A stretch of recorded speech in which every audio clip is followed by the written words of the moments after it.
If your job at a healthcare facility includes disinfecting against viruses, you know prevention is the best medicine. And maintaining healthy spaces starts with a healthy cleaning routine. Grainger's world-class supply chain helps ensure you have the quality products you need when you need them. From disinfectants and cleaning supplies to personal protective equipment, so you can help deliver a clean bill of health. Call 1-800-GRAINGER, click Grainger.com, or just stop by. Grainger, for the ones who get it done. Hey, it's Ryan Seacrest. Life comes at you fast, which is why it's important to find some time to relax. A little you time. Enter Chumba Casino. With no download required, you can jump on anytime, anywhere for the chance to redeem some serious prizes. So treat yourself with Chumba Casino and play over 100 online casino-style games, all for free. Go to ChumbaCasino.com to collect your free welcome bonus. Sponsored by Chumba Casino. No purchase necessary. VGW Group. Void where prohibited by law. 21 plus. Terms and conditions apply.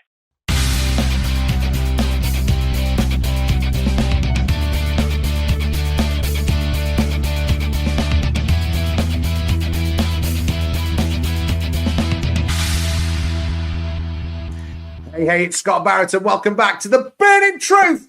And this is a watch-along live. Tonight, we are rewinding one of the most game-changing nights in all of WWE history. It's Survivor Series 2002.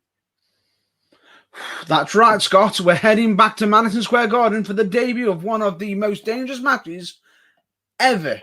The first ever Elimination Chamber. 6 superstars, 2 miles of chain, and one brutal battle for the World Heavyweight Championship. Yeah, forget John Cena, forget Logan Paul, forget CM Punk. Tonight it's about Triple H, Shawn Michaels, Kane, Chris Jericho, Booker T, and Rob Van Dam. They're going to put it all on the line in the match that redefined WWE. And we know Elimination Chamber 2025 was last night, and it was a huge, and lots happened. And we're going to talk about it throughout the stream, right? But right now, we're going to go back to where it all began. Now, before we dive in, we're closing in on 1,000 subscribers on YouTube. If you haven't already, hit the subscribe button and help us reach this huge milestone. Yeah, man, let's go for 1,000. But the watch along, here's how it works, right? So you get your Peacock ready, or your WWE Network, or your DVD, or your Netflix, or however you choose to watch your wrestling. You load up Survivor Series 2002, queue it up, pause us if you want to go and do that now. This is us paused. And then when you come back, we're going to count 3, 2, 1 and play. Hit the play at the same time as us. And from there, we'll guide you through every match with live reactions, insight, and trivia. So grab your snacks, get comfortable, and let's relive this epic night in WWE history. Okay, if you've got your video queued up by now, it is time to start. We're going to go. Ready? 3. Oh, ready? 2. 3. Yeah. 2. 3. Okay, hang on. Let's go. We need to get better at this, Matt Burns. Yeah, we do. It's practice. Come on. 3. 3, 2. 2, 1. Play. Hard work that was. Harder than it needed.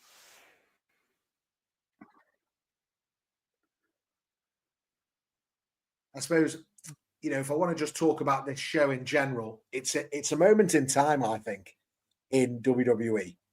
It takes place on November 17th, 2002. It's from Madison Square Garden, which always makes these Survivor Series shows or these WWE shows feel much bigger.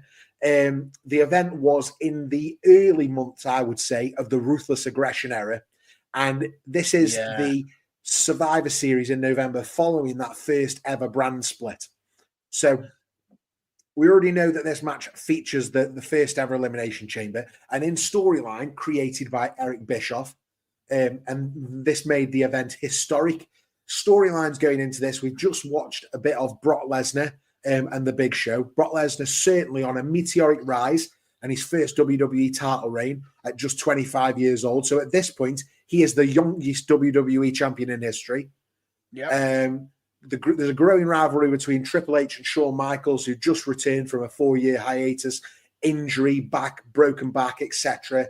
And Triple H is just starting in the swing of his dominant Raw heel champion sort of, what do we call it? The reign of terror, the 20-minute promo to open Raw. I'm the game. I'm in the middle of the ring. Absolutely. And this is where we start to get Triple H with Ric Flair, I think.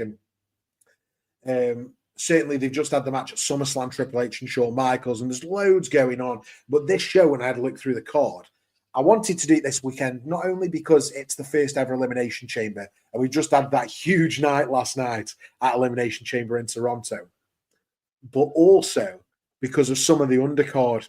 This also features one of the first hardcore matches for the Women's Championship between Victoria and Trish, the first women's hardcore matches in WWE. We've got, listen to this for a moment in time, we've got Billy Kidman versus Jamie Noble for the Cruiserweight Championship. Do you know what I just realised? Go on. Do you know what I just realised? The theme song for this Yeah. event. Yeah. Saliva. Yeah. Classic, that's a classic theme song. That's a classic band. That's, Saliva. Absolutely. I think it was Always. Yeah. Yeah. We've also got Dudley Boyz and Jeff Hardy in a 6-man tag against 3 Minute Warning and Rico in a tables match. And we saw the video for it at the very start, but we've also got Brock Lesnar versus The Big Show for the WWE Championship, plus that huge Elimination Chamber match that I talked about a couple of times. So we've got loads going on, mate. Literally loads going on. Was during the time where I originally, at one point, during this time, I thought that Brock Lesnar could never be a good guy, be a face, if you get what I mean. Oh, yeah. Too much of a monster. He was too much of a monster. But then we've got Big Show coming in and showcasing, I can turn anyone babyface. Here come the Dudley Boys. Hang on. I was about to say, I almost forgot. Yeah, but what I mean by the Dudley Boys is Bubba and Spike at this time. Yeah. We're well into Reverend Devon days here. You sit there and you think, and I thought to myself a few days ago, we were making references to them, weren't we? The Dudleys, about the old table tradition. Yeah. Oh yeah, yeah. If you get a table and bring it into the ring, you'll go through that table unless your name is Devon Dudley. The only one who's the exception. Jeff Hardy has always been eccentric, and it's been absolutely great seeing him lately, be it either in TNA, NXT, or wherever he's going. It's funny, this is Jeff Hardy was in a real transitional phase here. So he was experimenting with his singles run. He was still seen as the tag team high flyer. Dudley Boys obviously just talked about the split. Reverend Devon over on SmackDown, Bubba and Spike on Raw. And then they're going to take on the 3 Minute Warning, Rosie and Jamal. Jamal, obviously later known as Umaga. And they were enforcers not only for Rico, who was the manager, who's coming now, but also they were supportive of the Raw GM at the time, Eric Bischoff. Yeah. Here's Rico. And I will say, Rico is an absolute standout. Even now. Even today. He's still got, he can still do it, but look at there. Here's Jamal on the top rope. Umaga. Boom. Through the table. Ooh. And look, he's got the dreads, which is which a current superstar does pay tribute to.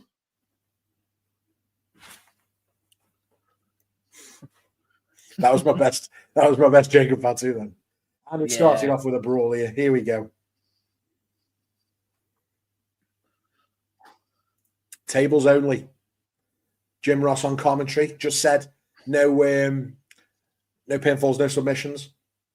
Just tables.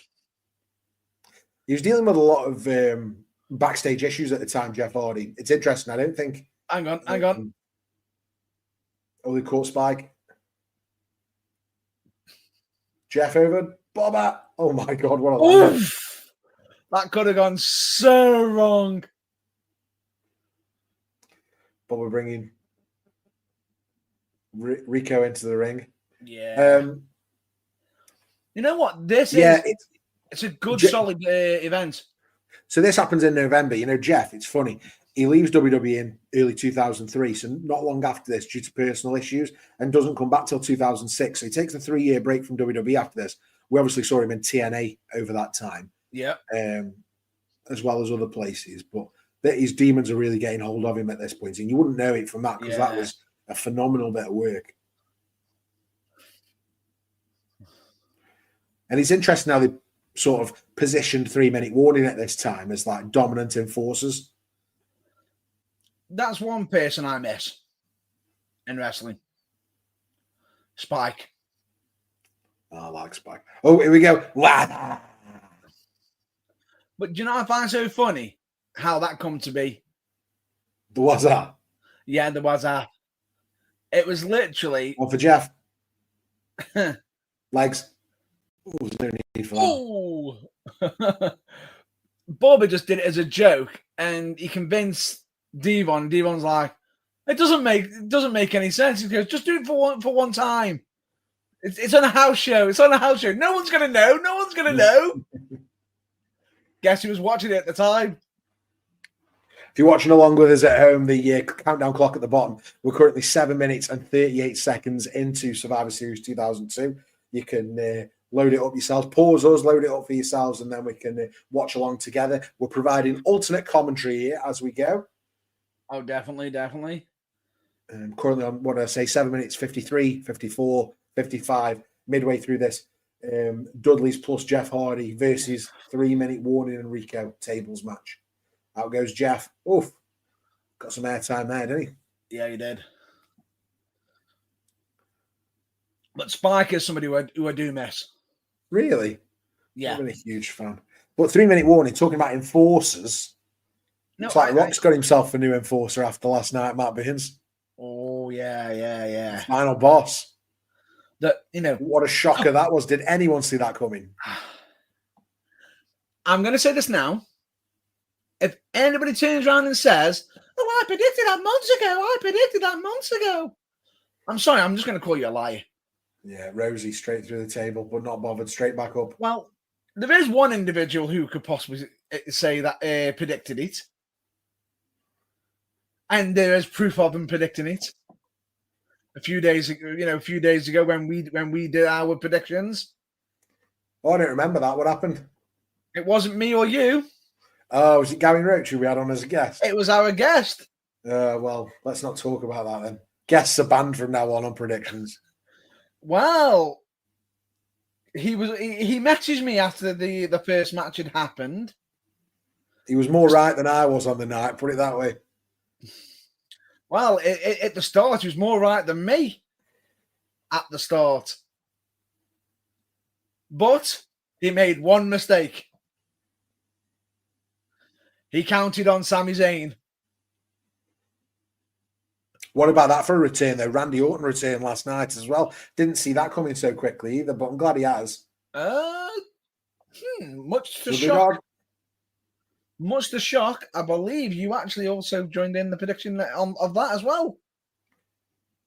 Did I actually? Yes. With Gavin Roach. So, I'm giving you credit here. I talk a lot of nonsense on these streams, Now, Spike Dudley's just gone smashing through that table by 3-minute warning. Thank you, Rosie and Jamal. With a double team alley-oop. Jamal, like I said, turned into Umaga later down the line. But do we remember what happened to Rosie? Eventually becoming the superhero in training. Oh, shit, for short. Hurricane and Rosie. Well, anyway. Moving on. Announcement to make right now.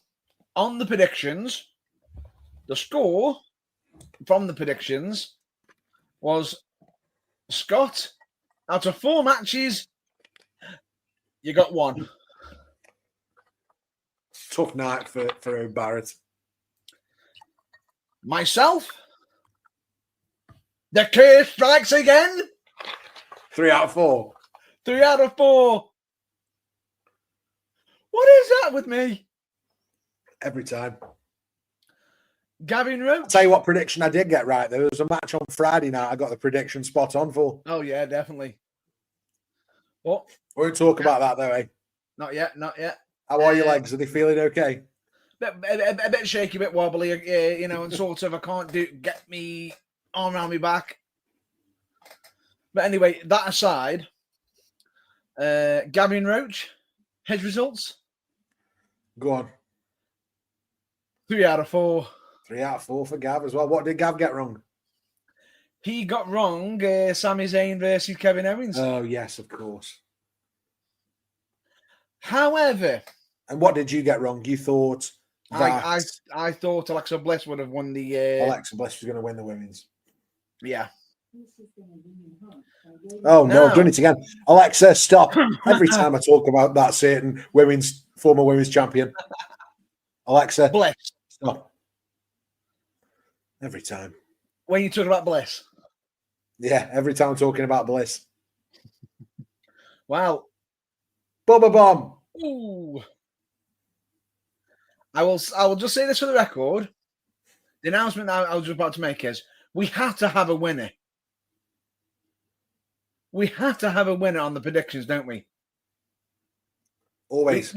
We can't have it. So how can we divide me and Gavin Roach?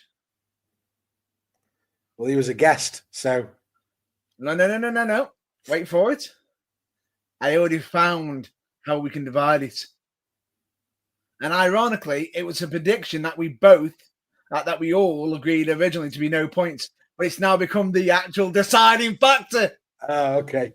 We're talking the final boss and Cody Rhodes. Yes. I believe that Gavin Roach actually predicted through the table onto the concrete. He actually predicted the Cena turn. Yeah, he did. Thinking back, he did. So and Gav gets the win. Yeah, so Gavin, I know you're already happy. You're probably sitting there thinking, "Send me the trophy now."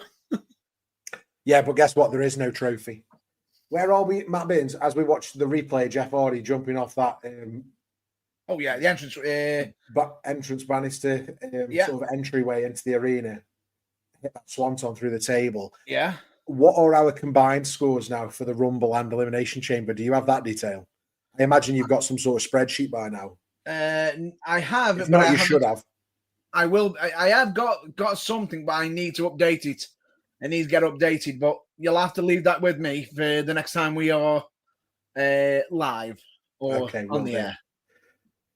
I'll tell you what, next time we do a predictions, I want to hear the scores on the doors, the combined scores. You'll have it. You'll have it. Went through the table. The only thing is, just from memory, just from my own memory, you may not like it. No, I'm not doing well. I know that much. I need to have a very good 2 nights at WrestleMania. Whisper in the wind. Well, bear in mind, Jeff Hardy was unbelievable at this time. But if you think about it, I've got to be quite ahead because how many predictions have I got every time? One away. Yeah, one away every time. But in fact, we've got Gavin Roach in the comments currently. Gavin Tam's talking about Gavin Roach. Bomb to Gavin Roach. He's so good. Thank you, Gav. Wink, wink, hint, hint. We all know who that is. As we get to the 15-minute mark, that's 15 minutes the way through the Survivor Series 2002, and we've got Jeff Hardy through a table. Courtesy of Jamal.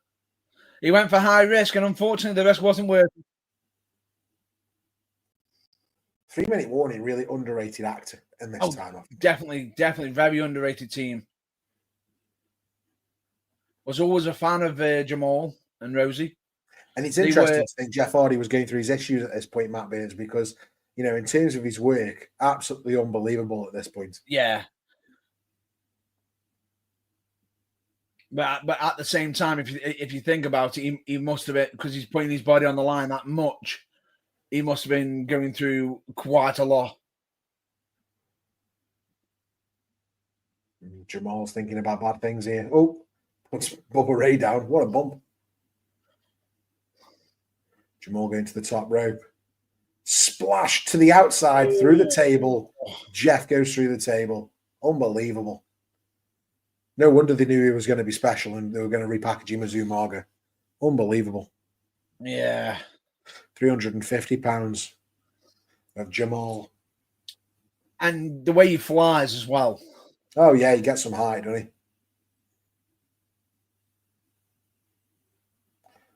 Bubba with the dusty punches. Ooh.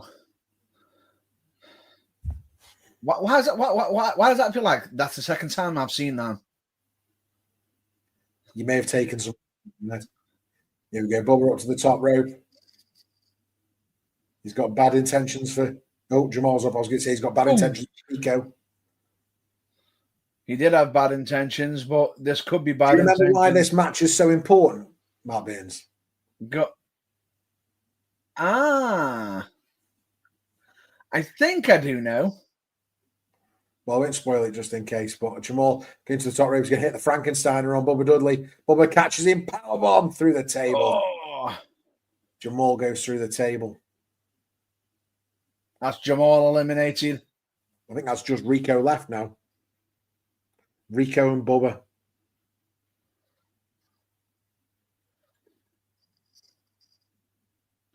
Was this the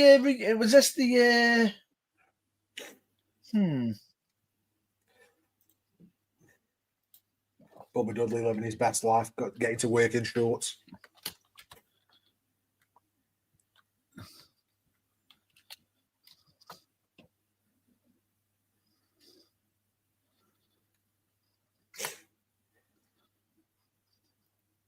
Rosie back in the ring.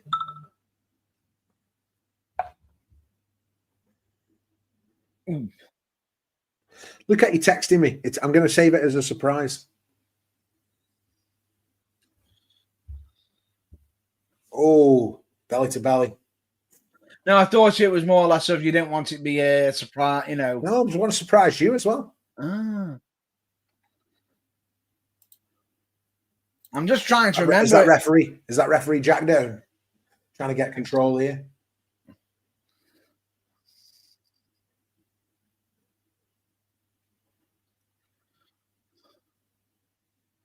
The whole of 3-minute warning now working on Bubba Ray Dudley. And here he comes. It's the former Reverend Devon, dressed back in Dudley colours. Mrs. Dudley's other baby boy. And that was a good bump then from Jamal from that clothesline. Yeah. Oh, my brother. Testify. You know, yeeting before yeeting was started. Yeah. Now they set the table up and they're waiting for Rico.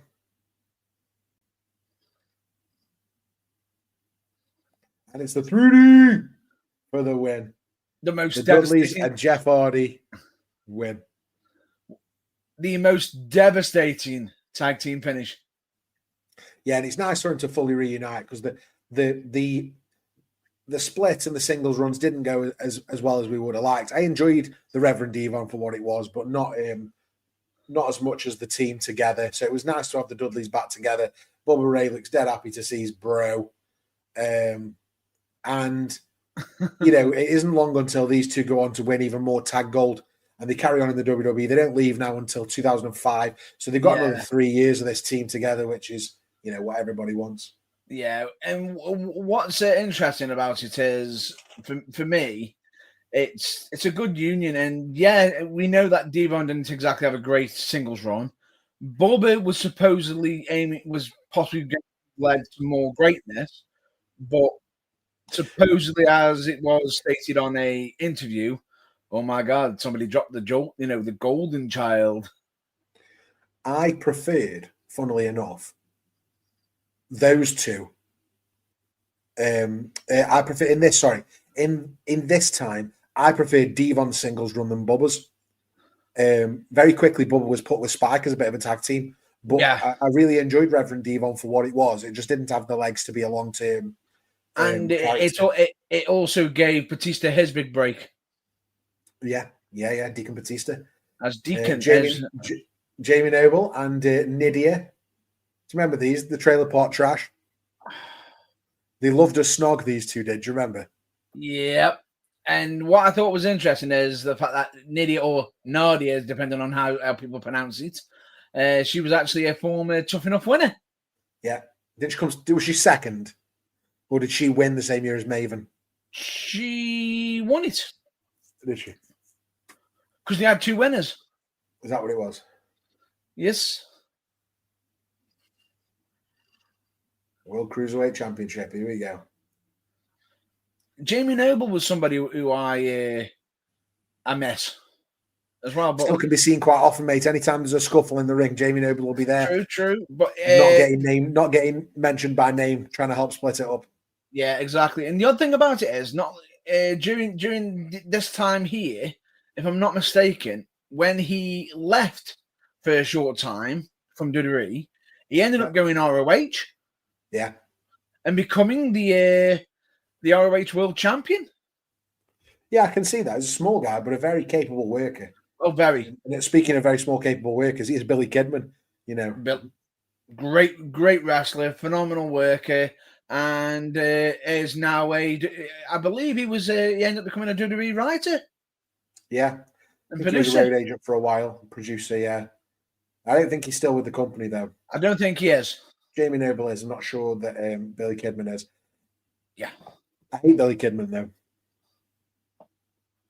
If you're watching along with us on Peacock, WWE Network, Netflix, or DVD, however you watch, we're currently 22 minutes and 45 seconds in to Survivor Series 2002. If you're not watching along with us, what are you doing? Pause this, go and press play, and then come back to us. We're providing alternate commentary and just a bit of a talk about wrestling. Just as Jamie Noble hits what I would call the CM Punk reversal into a net breaker. Good counter. Especially for buckshot lariats. Yeah. So, any guesses why I hate Billy Kidman? Go on. Oh, yes. I think I've got an idea. With Tori Wilson. Yep. Lucky git. If we could only all be that lucky. Same reason I don't like David Flair. On top of Stacey Keebler. How does that happen?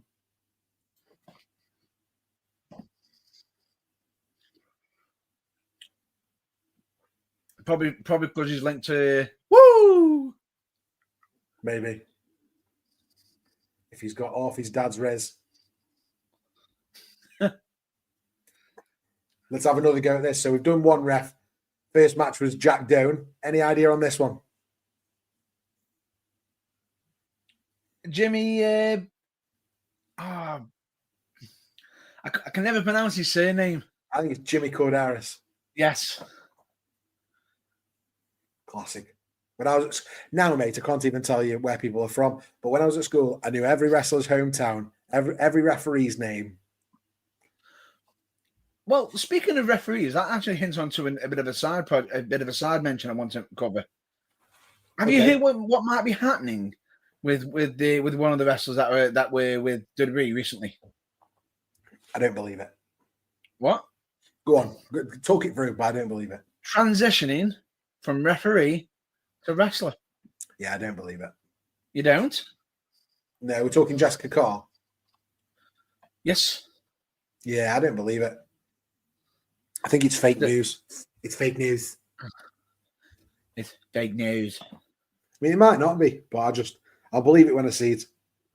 You know, what's the story going to be? But no. They're not going to be. It's not going to be linked onto the WWE main programming. They're actually going to go possibly a bit further down. They might even be going to Evolve first. Oh, right, okay. So build up to it. But if it is true, it's really good that that there is that option. Yeah, if need be. Right, let's talk through this then. So at this point, the Cruiserweight division had recently been revived after WCW's closure. Jamie Noble alongside Nydia portraying that trailer park trash heel that I talked to. They'd held the title for several months. Kidman was one of the best high flyers in WWE at the time, and obviously a former WCW Cruiserweight champion. The WCW Cruiserweight style, I think, probably influenced this new division, but this was nowhere near the same as the WCW style Cruiserweight division. But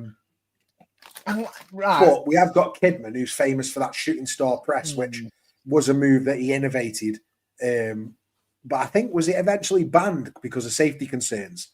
It ended up being banned later on, yeah. based on Kidman hitting somebody in the face and Brock Lesnar obviously nearly killing himself at WrestleMania. It got banned temporarily.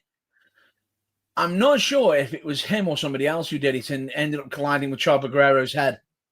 Yeah. Do you remember the most famous Jamie Noble ever got in WWE? Go on. Where he became part of J&J Security.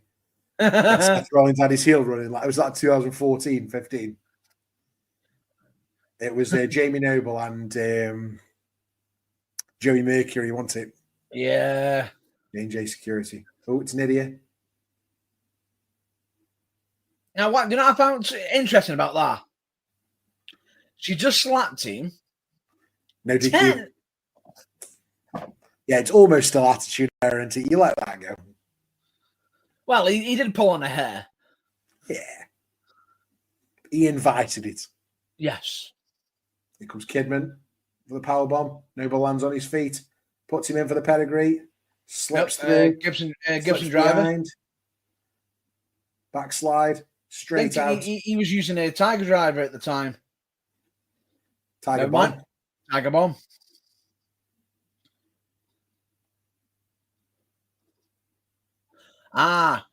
Tiger bomb. The drive is the sit-out one. Gavin Tam says, Jessica Carr. Yeah, I don't believe it. I think it's rubbish, Gav. But then again, I am actually interested to see what happens with WWE Evolve. And as a cheap plug for WWE, you can actually watch them all exclusively on YouTube every Wednesday. Watch what on NXT? Oh, yes, the NXT review. Yeah, absolutely. No, not just the NXT review. You can actually watch WWE Evolve as well. Oh, on YouTube? Yes. It was going to be on that Tubi. Tubi is for the US only. Oh, right. Okay. So in the UK, we can watch it on YouTube. Yes. Good times. But more importantly, what happens on a Wednesday is I review Tuesday night's NXT live on the Burning Truth 251 on YouTube. That it is. And even I have to, while I'm busy myself, I get my popcorn and watch it myself. And you know what? We've got a really good week again coming up, and I'm really interested to see what happens this week. We've got Julia versus Stephanie Vaquer supposed to be taking place at Roadblock this Saturday. But Julia now apparently injured. So what's going to happen with that Julia versus Stephanie Vaquer match? It's all up in the air. We'll find out this week on NXT, hopefully. Makes us wonder. Last week we had the Hardy Boys on NXT, so anything can happen. Santino and, where are we going with Moose and Obafemi? So loads going on. If you're watching along with us, we're watching watching Survivor Series 2002, the first ever Elimination Chamber match. We're currently 29 minutes. Hang on. He's in the drop zone. 35, shooting star press. If you're watching along with us, or if you're not watching along with us, get us paused, get it on, and then press play. We're providing alternate commentary. I've just remembered. Earlier when you said it was banned. I don't think it was Kidman who caused the ban. It might have been Paul. It might have been Paul London. But then Brock decided to do it at WrestleMania and completely almost murdered himself.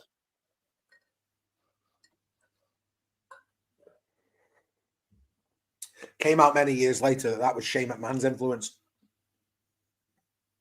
Additionally, but interesting matter of fact for you, the name of Kidman's shooting star press. What was it called in WCW? The 7-year itch.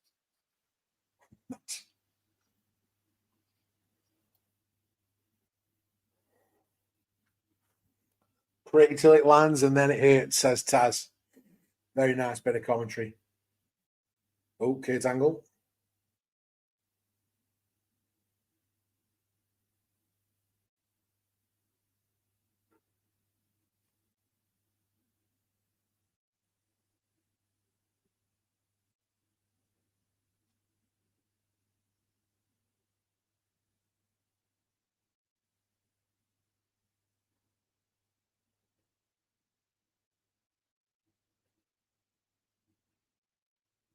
And we go very, very quiet for the Kurt Angle Chris Benoit backstage segment because we weren't expecting it, and it's caught us out a little bit. You're on mute, Matt Burns. As soon as you said Chris, I just went, oh no. Oh no. Have you seen the, just because we were talking about Shane McMahon a minute ago, have you seen the meme of him at the Super Bowl? He's at the Super Bowl looking round, and the meme is Shane McMahon looking for something to jump off. Yes, I've seen it. I've seen that one. Kurt Angle and Chris Benoit looking for tag team gold. Well, to regain them, if I'm not mistaken. Yeah, do you know what? I don't think I've got this in my notes actually. Go on.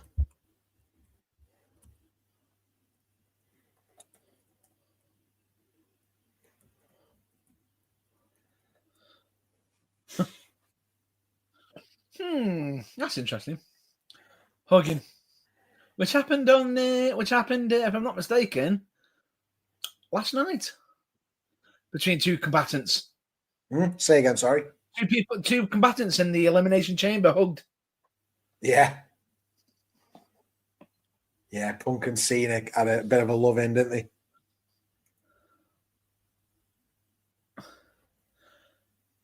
Can you imagine if this was in a legitimate working environment, somebody would be fired for this, just for that camera view.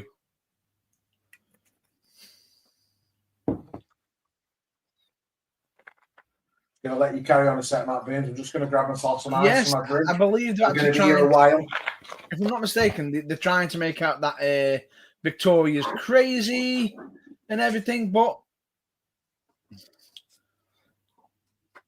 either that or, it's either she is crazy or they decided to have a cameraman up there just for his own safety because she was that crazy.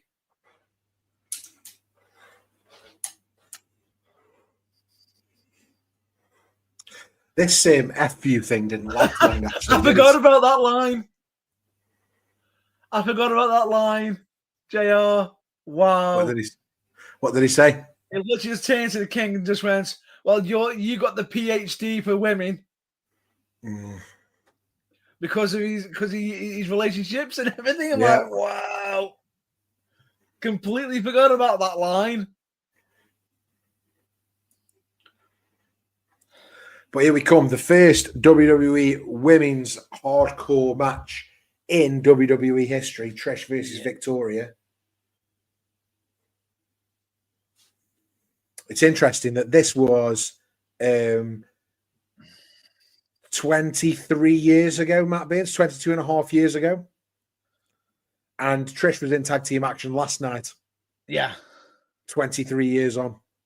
And she looked just as good last night as she has ever. Bulldog on Nia Jax from the top rope. Sensational. Well, supposedly, it's she could be there a bit more. But we'll have to wait. Yeah, hopefully. And she didn't need Zoe Stark last night when he matches for her. Exactly. What do we think will become of the Pure Fusion Collective now they're minus Sonya Deville? I mean, hopefully they'll change the name for a start. Change the names. Hopefully, give them both a personality. Would you like to see them carry on as a tag team, or would you like to see them go separate ways? I think they could work as a tag team, but only if they actually allow them to work to their strengths. Yeah, not their weaknesses. I mean, in my opinion, I think Zoe Stark came to the main roster too early. Yeah, very similar story as Dana Brooke for me. Is that came up to the main roster too early. Should have spent a bit more time in NXT.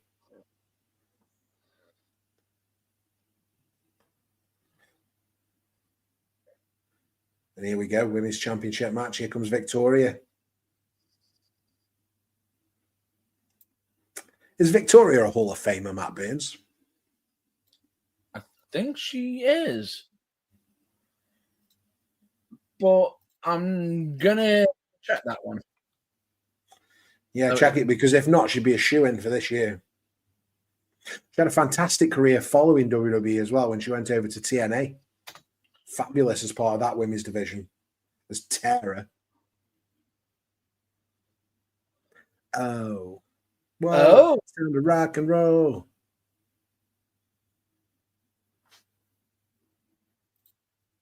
Hello?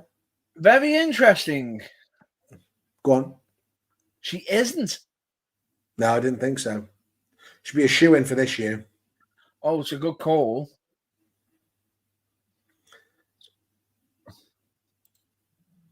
Yeah, I think she's a good call. Well, especially seeing as she's under a WWE Legends contract. Yeah, absolutely.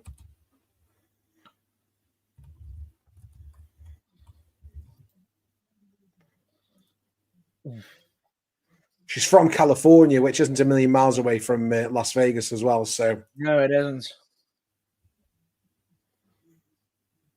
Well, it might sound like it's not very far, to us, but could be far in America.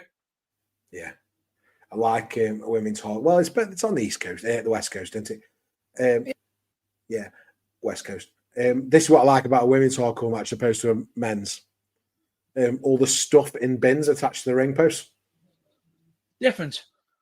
Yeah, it's a hardcore match, so let's just give them the stuff.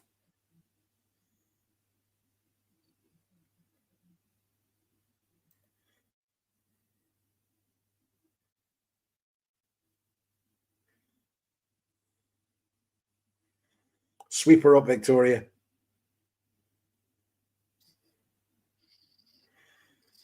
Trish was like the ultimate babyface at this point, wasn't she? Yeah. I believe that I've just heard the crowd chanting HLA. Yeah, that's a moment in time. Holy moly, HLA. Eric Bischoff obsessed with hot lesbian action. But the good thing about it is that this was revolutionary. Yeah, at the time, yeah, absolutely. You got to think about it. So Victoria's pretty fresh on the scene. We've had the likes of Ivory, Jacqueline, China, etc. in the women's division for the last few years. Yeah, Victoria comes in fresh. She debuted in 2002, immediately feuding with Trish. The women's division was shifting. It was at this point, it was moving away from. I'd like to say it was moving away from, smut sexuality and moving more towards a potential women's revolution that never really got anywhere. So we take on Victoria, Gail Kim debuts, and we start to move towards more an in-ring focused product. And then what happens is we go totally the other way and we overcorrect back to Total Divas within a few years. It's not Total Divas itself, but I mean things like the Raw Diva Search, etc. So this is almost a tease of what's to come. Trish, Lita, Victoria, Gail Kim. And it's a shame, really, because WWE missed the boat here. They did it, they half did it and then went back on it. But TNA actually really, really made the most of it when a few of these guys came over to them. So they eventually got Victoria, Tara, I think they called her over there. They got Gail Kim, ODB, the beautiful people to a certain extent, but they took on some good workers and had them actually wrestling, and that made a huge difference. Even the likes of Rosemary, I suppose. This might shock you. Yeah. Do you know earlier when you said this was the first hardcore match? It's one of. I've actually got the facts of when it was the very first one. I've just looked them up quickly. And it's interesting to find out who it is. Is it Alundra Blaze? It was in 1999. Oh, right. So it's Miss Kitty then? No. Oh, go on. Yeah. Ivory. And Tori. Tori as in DX Tori?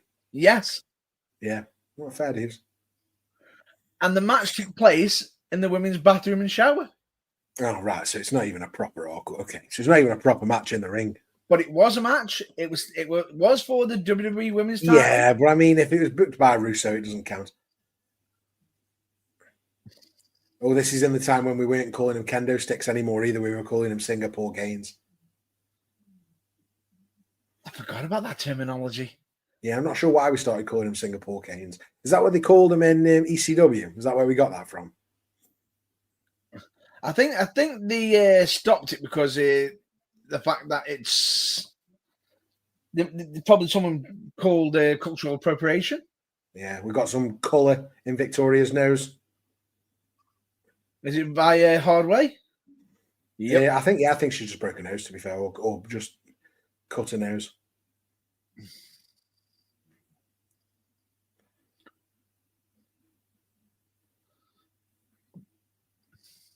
Victoria, crazy and beautiful at this time. Absolutely. Yes. Victoria playing a psychotic character at this point, and I would say not even necessarily. I mean, crazy as the description they gave for her, but I think she's more psychotic than anything, which was rare in the women's division because everyone wants to be either tough or pretty. So playing psychotic was really good. I think. But also, she was also considered narcissistic a little bit, with a bit of narcissistic tendencies. Yeah. And if I remember rightly, there's quite a brutal finish in this. If I remember, yeah, it was.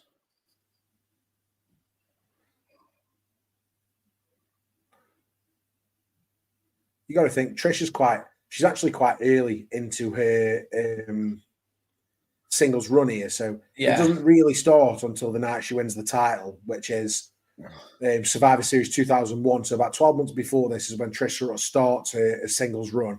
But by 2006, when she retires,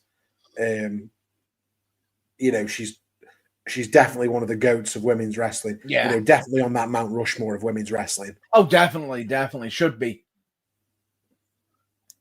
And Victoria, to be fair, I know she goes on to have a cracking career in TNA. So, no, but to be honest with you, she's quite dominant in WWE. She wins the Women's Championship a couple of times, and she's quality around this time. She comes with the fire extinguisher that she can't get working. Pull the pin out. You got to pull the pin. There you go. Now, the thing about it is, she's always been successful wherever she's been. Yeah. Now, whatever they were going to do with the mirror, they've had to cancel that because she's already broke it. Yes. I think you were referring to the original planned idea that was meant to have happened earlier. Because you mentioned that there was a nasty finish. Yeah, I would say that was pretty nasty. Fire extinguisher to the eyes. I'd be annoyed with it. Yeah, but I think the original plan was for the mirror be involved. Yeah. Originally. But credit to them both, it shows that they got the experience to adjust to a new finish. Yeah, Victoria was brilliant. And you know what? Is that the only time where we've actually had a fire extinguisher be involved in the end of a match? Maybe. I'd have started using that suplex as a finisher after that, I would. But hang on, but then again, if you think about it, the finisher that she ended up using. Oh, the Widow's Peak. Ooh. And another interesting fact: who was the inventor of it? Go on. Molly Holly. Oh yeah, okay, fair dues. Booker T looking to become the six-time world champion. Also very famous for a debut on this show, Matt Burns. Don't know if you're familiar with that.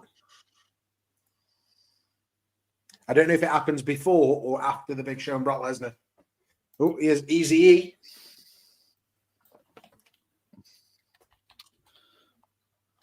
One of my top 2 podcasts, professional wrestling, Matt Burns. I don't know about you. Yep. How are you? Yeah, 83 weeks with Eric Bischoff. Very, very, very good. Gav's got it in 1. The debut of Big Papa Pump, Scott Steiner. Yeah, it was. Which then turned into, if I'm not mistaken, the event of the poses.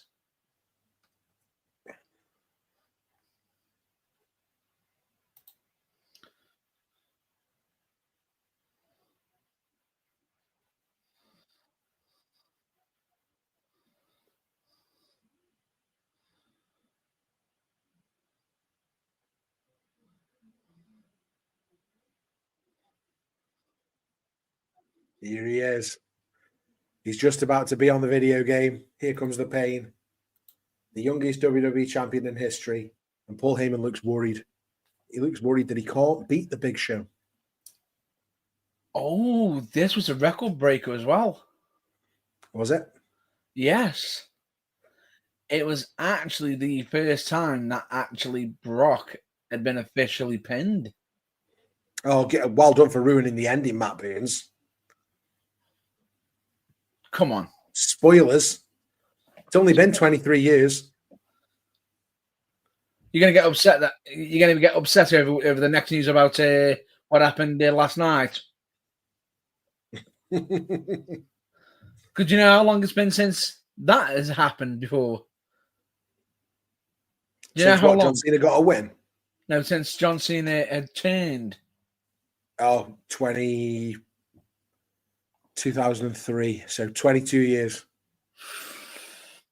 You're close. It wasn't 2003. It was actually 2004. Oh, was it? Is that when he actually turned? It was literally 21 years. You were close.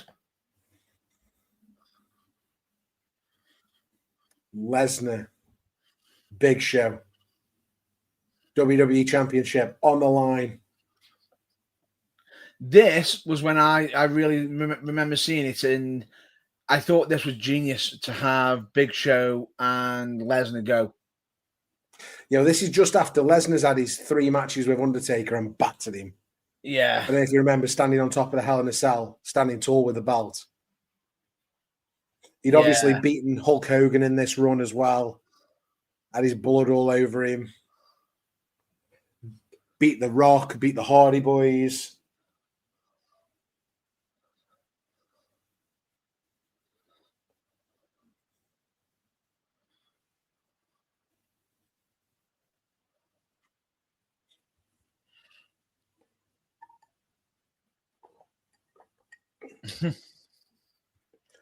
I'm just getting this video package now for the Undertaker, for Brock Lesnar versus The Big Show.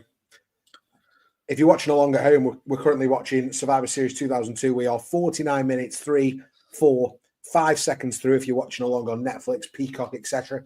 If you're not watching along, pause us, go and start it up on your other browser or on your telly, and then click play when you catch up with us or start us again, and we can get the alternate commentary on.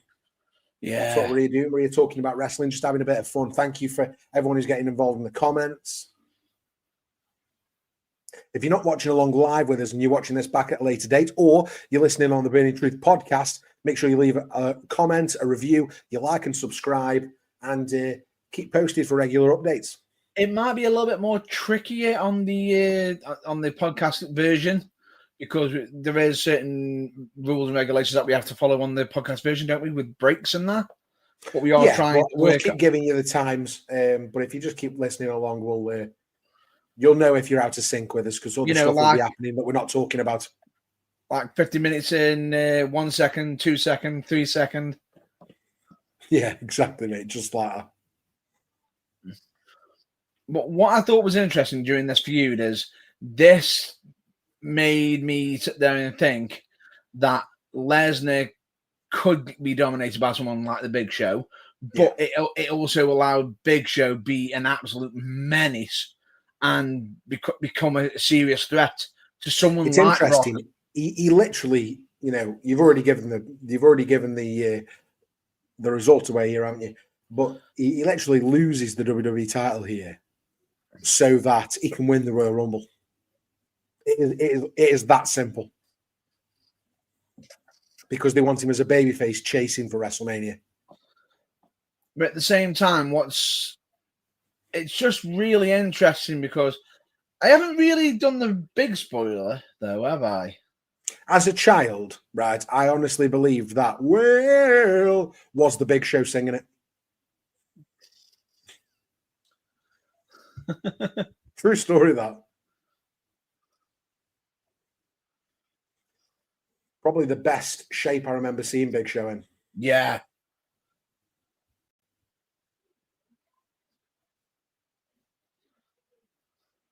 I don't know why he was wearing the jeans with his singlet, but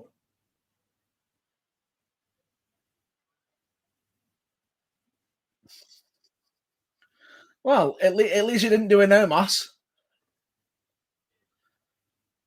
Or don't you know about that one? Come on. He actually discussed it on the Undertaker's podcast, where he got someone convinced him to wear certain trousers, certain bottoms for a match. And as they went out for this match, it wasn't like a TV match. He goes there, does one move, and That's a bad day, that is. it's a bad day at the office. But Brock, accompanied by his agent at this time, not his advocate, his agent, Paul Heyman. He was a sports agent at this time.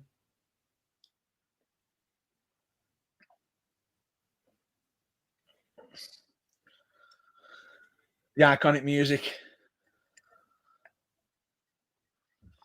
I've been getting the itch to play TEW again. I have, Matt Burns. Oh, Brock Lesnar gets on the apron to get in the ring with the Big Show. These have always had good feuds against each other. Yeah, starts with this one. That's what I mean. They've I always think it's because Brock Lesnar, for how intense he is and how big and how dominating he is and how good he is against younger wrestlers, and sorry, not younger, but smaller wrestlers, we always forget about how good Brock Lesnar is at selling. Oh, yeah. His selling ability is totally underrated. So when he wrestles somebody bigger that he can really sell for, like the Big Show, he shows a completely different side of that personality. Now, equally, Brock Lesnar is amazing as an underdog. Yeah. And this is the only time you see him as an underdog, when he wrestles The Undertaker, when he wrestles the Big Show. Yeah. And you're seeing it right now, and I think that's why we like it so much. Yeah, and for Big Show, I think with him, it was more or less of he's got somebody who can bring that physicality and literally launch him. Yeah. And not many could do that. No.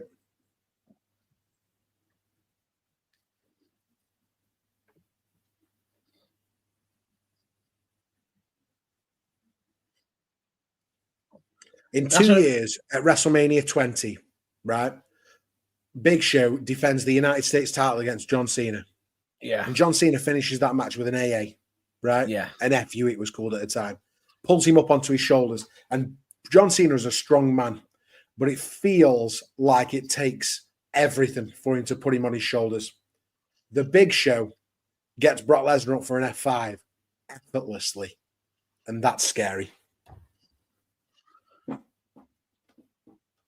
Yeah.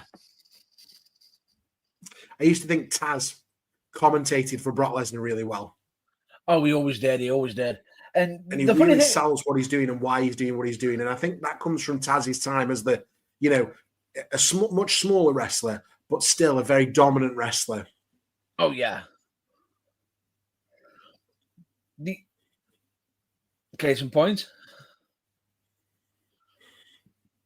Also, what I find interesting is the fact that John Cena ended up using the Attitude Adjustment, formerly known as the FU, because of Brock Lesnar. Yeah, because of the F5. Oh, there goes the ref. Here we go. Overhead belly to belly. Does anybody do you remember which referee it was for this match? I can't see where he went.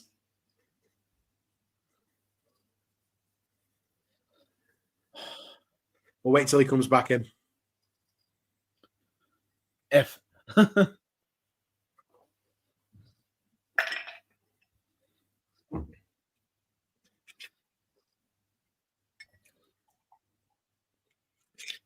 Oh. Big chair shots. Never seen anybody hit anyone with a chair that hard. This bit now. Straight up. F5. Even Paul Heyman. Oh my God.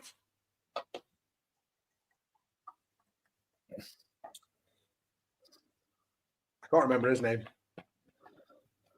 What the hell is that guy doing? Heyman just hit the referee. The real shock.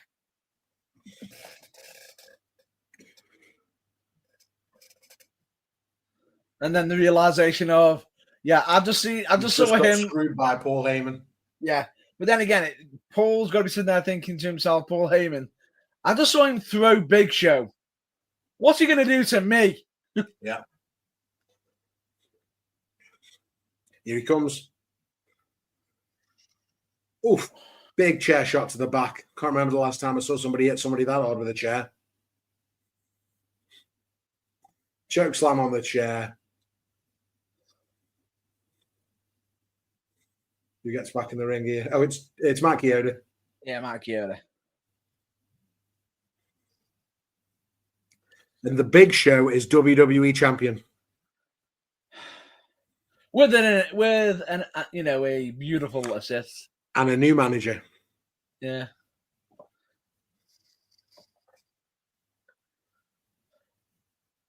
He does have a history of that, doesn't he? Well, just a bit, yeah.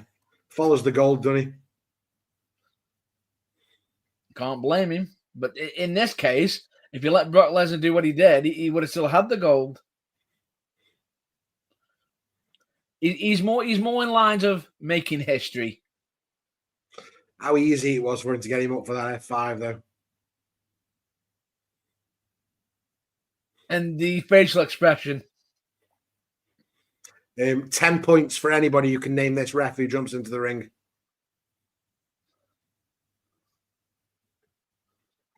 Because I haven't got a clue. 10 points to Gryffindor. Yeah, 10 points. Or Slytherin, I'm constantly told that I would be a Slytherin. People think I'm a good guy, Matt Beans, but I'm a heel in real life.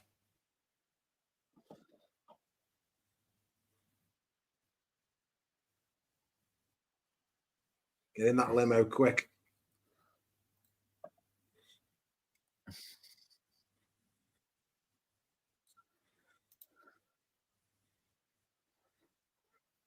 Taz, the human suplex machine.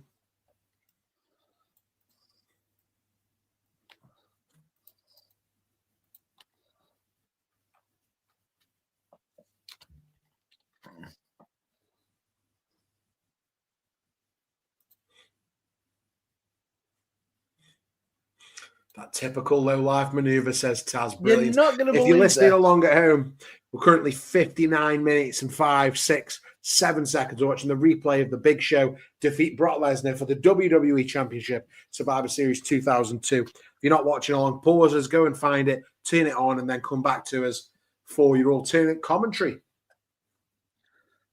I believe I found your answer to your question. But You're going to get 10 points. I'm not going to get the 10 points because you threw it out there to the audience. Yeah, get it in the comments. Get it in the comments if you know who it is.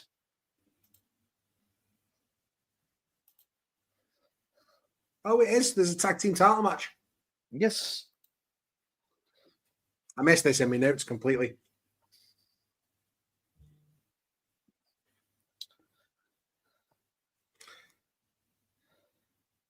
You might have just seen the actual answer what I've just sent you. Oh, I can't. Do you know what? I don't even know that name. Not was a part of it for a while, but is actually known for visual effects. Oh, okay. As he was a part of the visual effects of See No Evil.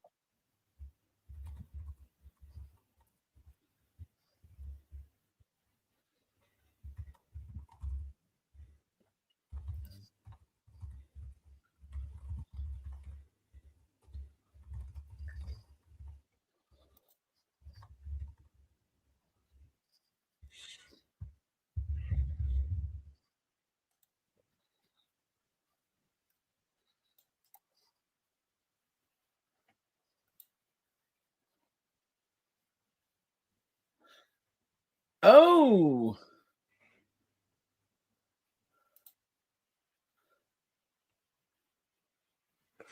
Yeah, so the SmackDown 6 here in this tag team title. Well, it isn't the SmackDown 6, is it? It's a lot of the SmackDown 6. Yes. What I'm just trying to find out, I'm just trying to confirm if my answer is now correct, what I just sent you.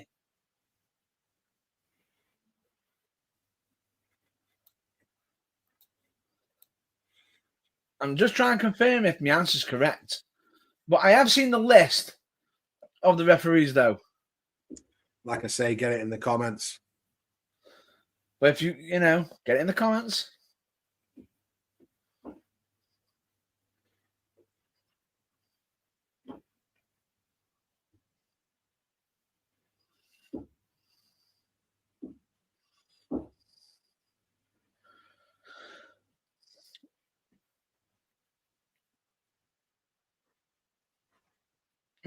Tag team at its finest.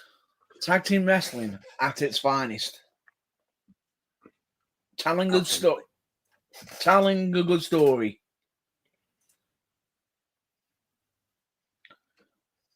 Oh!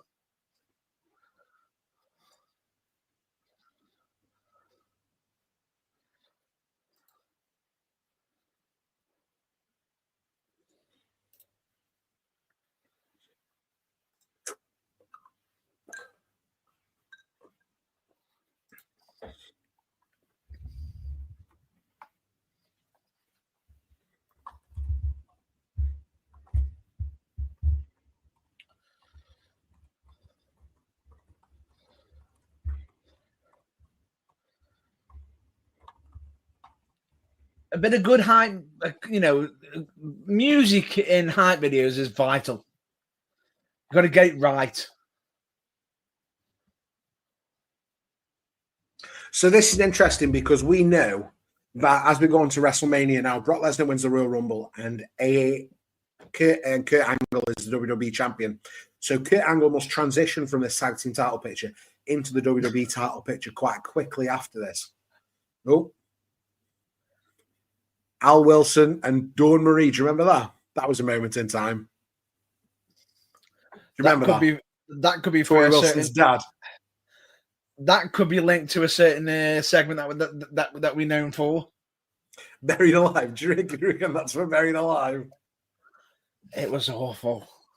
I didn't mind it too much. Here comes Los Guerreros. It was right in the middle of that HLA era, wasn't it? So, Tori and Dawn represented what was going to become the Divas era.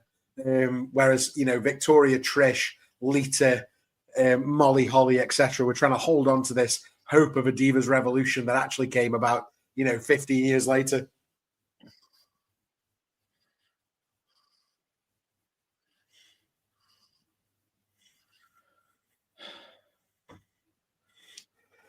Latino heat music just doesn't seem right, does it? It wasn't long until they turned into Lie, Cheat, and Steal. That's right. What? Kids, be good. Stop it. It's interesting this year because I don't know if you saw actually while we've got Chris Benoit making his way to the ring to what's the song called?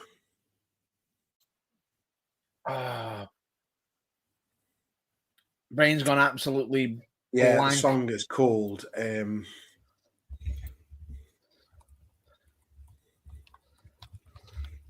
because there was some news on this last couple of weeks. Our Lady Pieces, whatever. And they actually performed it. Yeah, you mean the first? Yeah, they performed it for the first time a gig this year, for the first time since obviously the tragedy of what happened to Chris Benoit and his family. And we obviously know a lot more about CTE, etc. Than we did then. Even so, what happened was absolutely horrific. But they tried to take the song back and give a performance of it. At a gig this year. Really brave, actually, because they could have buried it like they have Chris Benoit's entire career. Yeah, and the interesting thing about it is the band is actually on Cody Rhodes' favourite band list. Yeah. And the song, the name, was Whatever. Now, Edge has one of my top 5, maybe top 3 entrance musics of all time in Metalingus by Alter Bridge, right? Yeah. But my God, if he didn't have that tune, this would probably still make the top 10. Rob Zombie.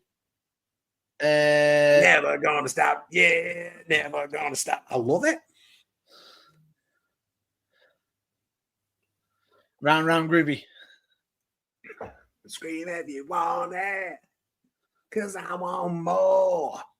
Thanks very much if you're watching along live with us on Netflix.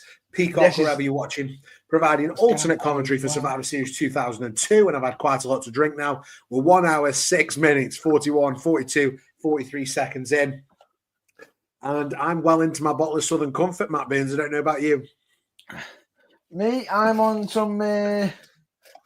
the tuck cheese sandwiches.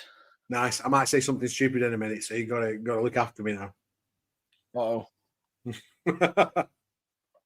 Here comes Rey Mysterio, gets his own entrance. I will say it was always unique. He gets his own stage for this one. The new WWE Tag Team Championships at this point, the SmackDown exclusives. Obviously, those belts modelled on the original, or not the original, but the mid-90s WWF Tag Team titles. And the new SmackDown WWE Tag Team Championships, obviously also Pay homage. modelled after this shape belt. Yes. That DIY have got currently. I think DIY, yeah. Yes. And just as SmackDown's tag division was popping at this time, Edge and Rey Mysterio, Chris Benoit, Kurt Angle, and Los Guerreros, it's popping now with the likes of DIY, Motor City Machine Guns, the Street Profits, Pretty Deadly, Los Lotharios, and others. Motor City Machine Guns? I said them. We got them. Smash them. Smash Again, them. we're on the road to 1,000 subscribers. So please, if you're enjoying the stream and you're enjoying the episode so far, hit that subscribe button if you're on YouTube or wherever you are listening to this. Definitely give us a subscribe, follow, like, do all the good stuff. We'll love you forever. Did not get this format. No, I never understood this either. I think we buried this, didn't we? Tag matches where only two competitors are in. Forgot about that chop. Big chop, the Benoit chop. You know it hurt because he hurt his hand after he gave it. Oh, yeah, definitely. There's a reason we called him the Rabid Wolverine. How many members of these teams, how many competitors in this match did not originate in WCW?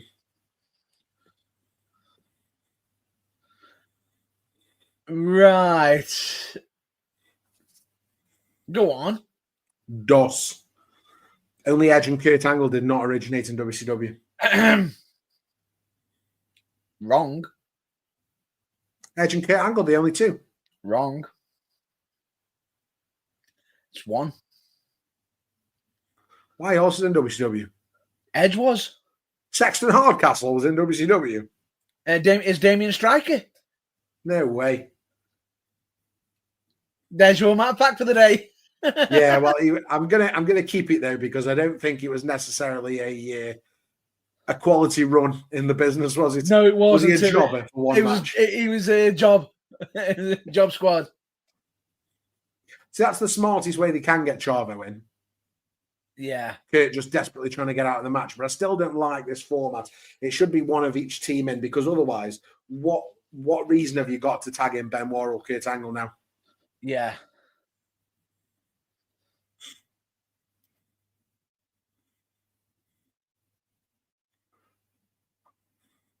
Chavo, underrated worker. Another member of this cruiserweight division that they've got. We talked about Billy Kidman and Jamie Noble earlier on, Chavo Guerrero, Rey Mysterio in this tag division, but also part of that cruiserweight division. Yeah. Two other guys that were in the WCW cruiserweight division back in the day as well. Yeah, be it either as Chavo or as Lieutenant Loco. Yeah, with saying that, so was Chris Benoit and Eddie Guerrero. Yes. Now, earlier, you said that WCW was the one that made cruiserweights famous.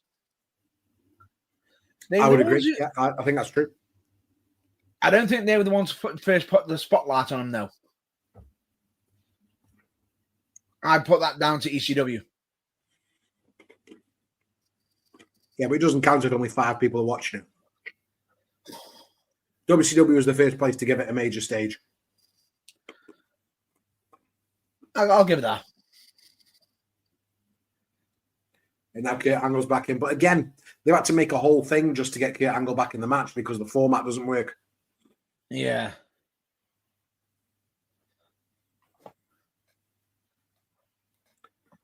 It's the next ref watch, Matt Burns. What do we think? As we go to 1 hour, 11 minutes and 55, 56, 57 minutes of Survivor Series 2002. Go on, name that ref. Referee watch. You got me wondering now. Don't go Googling. We can see you typing away. If you know before Matt Burns, get it in the live chat. Who is that ref? I actually don't know. Can you get it before Matt Burns? I actually don't know. I'm going to give the result at 1 hour, 13 minutes. Oh, Gavin Tam straight in. Brian Hebner. Went on to ref for TNA for quite a few years. I actually forgot it was Brian Hebner. Well done, Gavin Tams. And do you know That's why? Angle. Do you know why? I think I completely forgot it was Brian. Because he's added a bit of, he's got a bit more bulky, hasn't he? A bit more. Yeah. As Kurt Angle puts Rey Mysterio down and tags in Chris Benoit. That's insane. Benoit and Kurt Angle was going through like sort of a dysfunctional phase at this time, and that's probably about right. And obviously, Angle goes on to get into the WWE title picture following this. Yeah. Edge and Ray, that underdog story, the crowd was red hot for them, and they've been putting on amazing matches leading up to this event.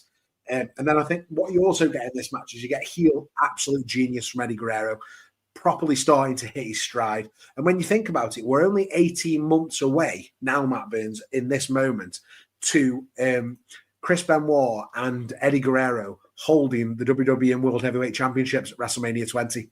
18 months from now. Scary. It's madness when you think of it like that. So you've also got to take into account when the transition for the Los Guerreros to turn to they lie, they cheat, they steal. Yeah, it's not far off. It's any time now, actually. Yeah. How do we feel about let's change gears here. How do we feel about Kurt Angle, that's because it's on the screen, taking out Rey Mysterio with a brutal clothesline? Yeah. How do we feel about John Cena turning heel last night on Cody Rhodes and teaming with The Rock last night at Elimination Chamber? How do we feel about that? Honestly, now, and I've seen a lot of people saying, "Oh, that's not very good. I can't believe that The Rock's doing like his own corporate, faction or something." No, I think it's genius. It's the last chance to do it with John Cena. I think it's genius. And if you actually watch the actual post show, I saw that. You did. It gets interesting, doesn't it? Yeah. Drop that mic. Yeah, No, it wasn't just that.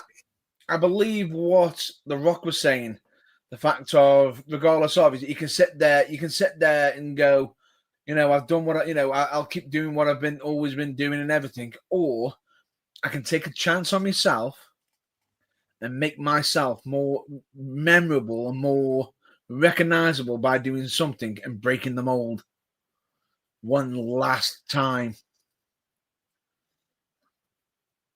Okay, Angle now got a front face lock on Rey Mysterio. Edge desperate for the tag. Guerrero's trying to get in the ring too. I also wonder if you watched Triple H segments on the post show. I didn't. I haven't seen that actually. I'd be really interested to hear your thoughts. Especially as he mentioned 2 words repeatedly, which I may have to get a soundbite. Go on. What did he mention? For one of our future segments. Go on. What if? What if? He actually used that word on it 3 times. People going, what if? What if? What if? Yeah, stay tuned for that, actually, guys. We've got a new segment coming soon, just as we get to 1 hour, 16 minutes and 10, 11, 12 seconds of Survivor Series 2002, if you're watching along live with us. Our new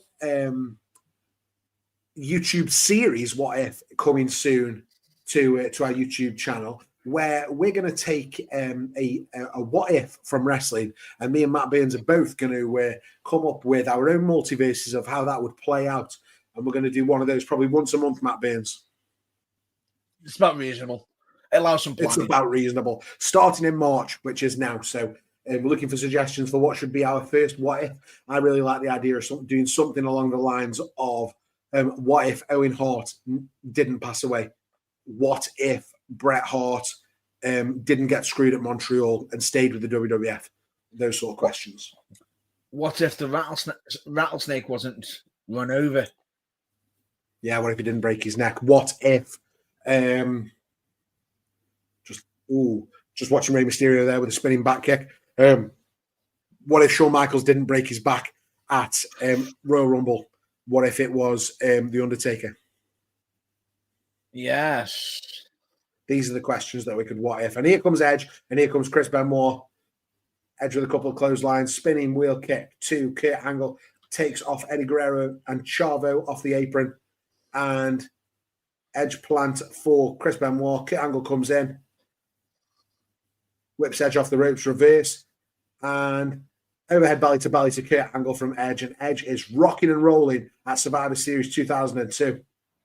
Tag team titles on the line. Ray and Eddie. That was otherworldly. Yeah. Hurricane Runner over the top rope, and here comes the spear to Kurt Angle. Moves out of the way. Drop toe hold. Ankle lock / crossface from Angle Benoit on Edge. The pain of that has got to be. And here comes Ray with a drop kick to Benoit with a seated senton to Kurt Angle. Chavo pulling up Kurt Angle. He's an underrated worker. And here comes Ray for that dive. Chavo's phenomenal, mate. Yeah. Gavin Tam says, what if the curtain call never happened? Well, we never get Austin 316, do we? Triple H goes on to win King of the Ring. Lots and lots of stuff changes then, doesn't it? So, yeah, Gav, really good one. And in fact, that could be a really good first what if. Oh.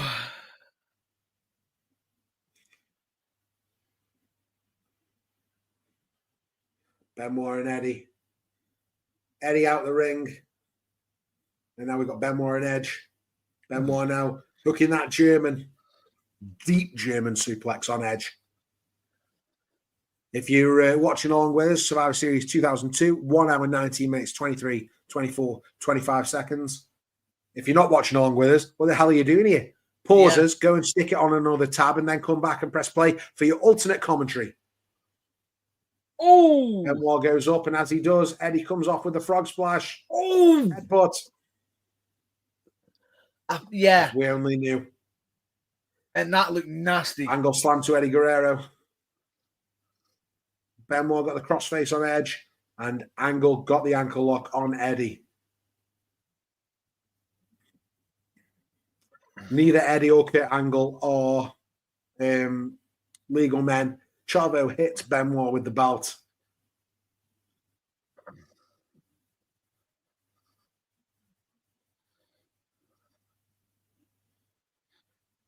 Which is genius. Benoit got hit in the back, and now Angle's got it in his hands. This is sort of the start of that lying, cheating feel.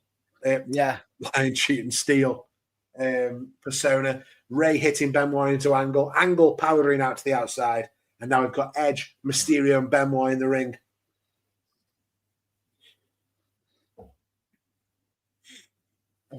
Ray taking out Chavo on the outside, leaving Benoit and Edge in the ring. Educator, no, reversed. Benoit clothesline reversed. Spear by Edge. Onto Benoit. 1, 2, and a 3. Angle and Benoit eliminated from this elimination 3-way triple threat tag team match. So now we've got Edge and Ray versus the Guerreros.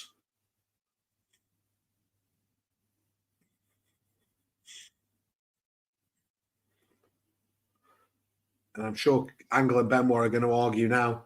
Yeah. Because this feud is, this team is pretty much over.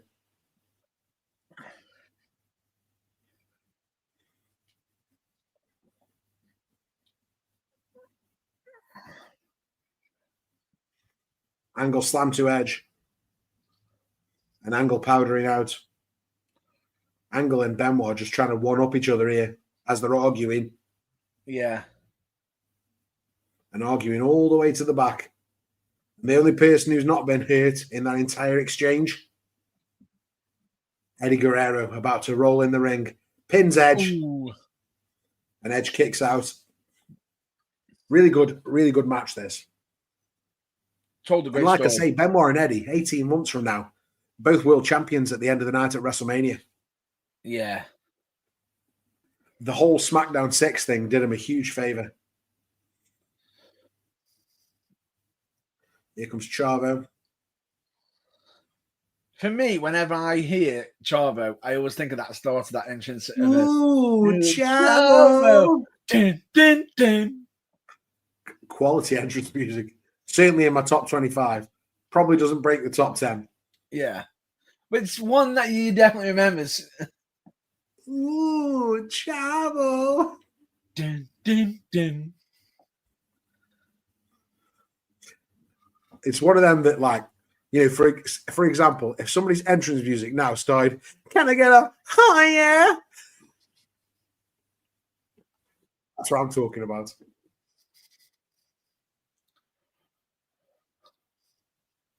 I think we need more memes in wrestling. Like, spin on that thing.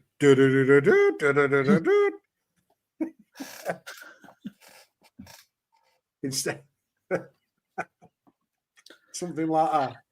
Oh, can you tell I've had a drink? If you're watching on live with us, Survivor Series 2002, we're currently at 1 hour, 23 minutes, 28, 29, 30 seconds. If you are listening along as you're watching. If you're not, don't worry about it. Just listen to us. We're having a good time. You know, joining on the fun.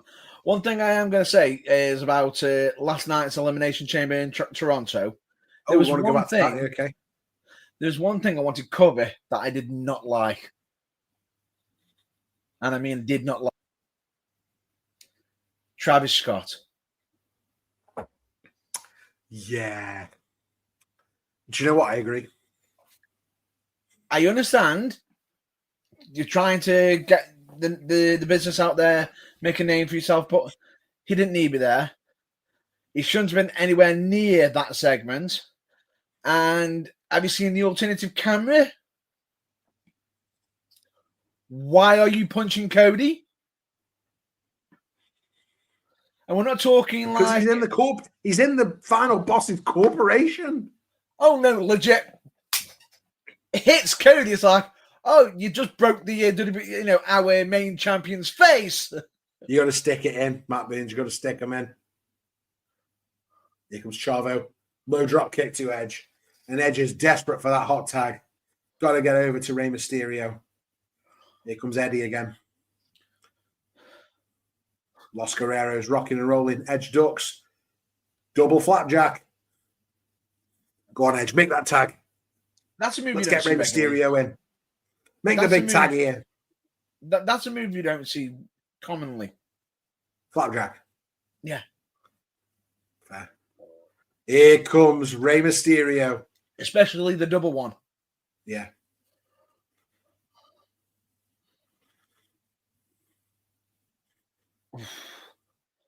Count it. Tilt-a-whirl backbreaker. Taking a few of them in my time. That's why I bulked up, Matt Burns, so I didn't have to take any more. You can still take one. Only if the guy was 22 foot tall. I know somebody who could do it. No, correction, I know two. I know two people who could do it. Listen, we're hammer slamming from now on. I'm not putting my body at risk any longer. Exactly. Oh, by the way, top rope hurricane runner. I wasn't implying me. I wasn't Chavo implying breaks me. up the pin on Eddie Guerrero from Rey Mysterio. Edge throws Chavo to the outside. We've got to get a finish here. Latino heat now.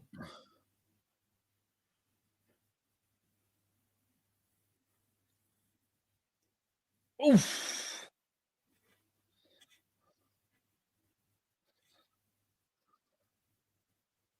Here comes Ray with the 619. Oh, hits Eddie. But you've got the referee distracted. Edge has got the referee distracted. Mysterio gets hit with the belt by Chavo.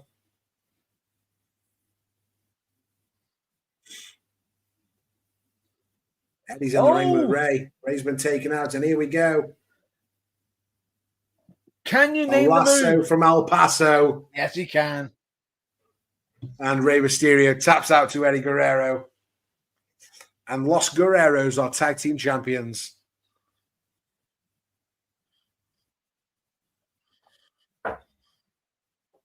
Latino heat. Latino heat. Loving it.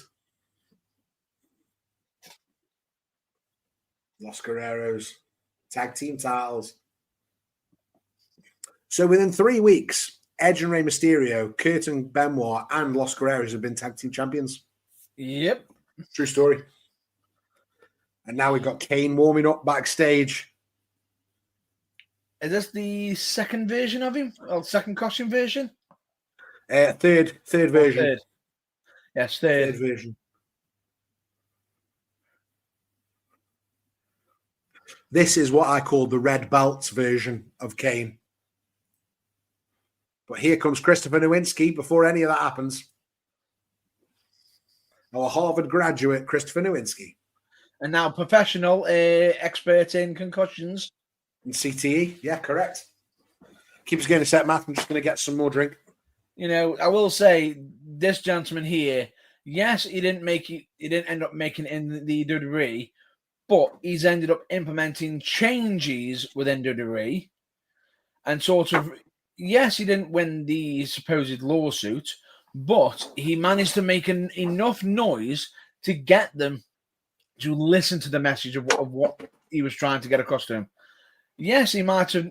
So in a way, yes, he didn't win the battle, but he certainly won the war. But you know, in a way, sort of.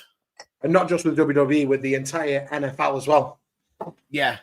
The fact is, and with soccer as well, football in this country. So what you might not know, Matt Burns, is some of the changes to the Premier League. No, I'm sorry. What did you call it?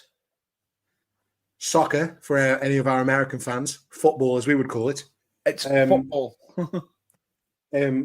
Yeah, so, for example, the concussion sub is now a thing where you get an extra substitute if there's a head injury. Yeah. Also, I know this because my lad plays youth football, and any headers from under a certain age now have been banned and result in an instant free kick. And throw-ins have also been banned. It's now a kick-in at a certain age so that there's less chance of balls hitting heads. So it's caused major destruction throughout, loads of different sports. So they've done loads of work on it. So really good, actually. As much as you could say it's disruption, it's something that you have to take into consideration. Oh, listen, Matt Binns, for all the right reasons. I don't want people to think for a second I'm against it. No. I was just about to add that in. Positive disruption, absolutely. Yeah, I was just about to add in that myself for you. I was just about to say it's a positive, and I know Scott's probably going to agree with me on that. That's what I was going to say. Absolutely. Here's Chris Nowinski, and here is Matt Hardy, version 1. Oh yeah! What an epic entrance music. Matt keeps the room temperature at a toasty 75 degrees Fahrenheit. I love the Matt facts. And it's the old graphic, the old WWE.com. I know, but at the time, this was like revolutionary, wasn't it? Oh, yeah, definitely. For the moment. WWEMattitude.com. Was this Jim Johnson at the time? Yeah. For the music. You can tell. Yeah, but I think this was from a band, actually. I think this was one that they'd licensed. No, but even so, I still think it's great. Jim Johnson, he was great. Matt Hardy, version 1.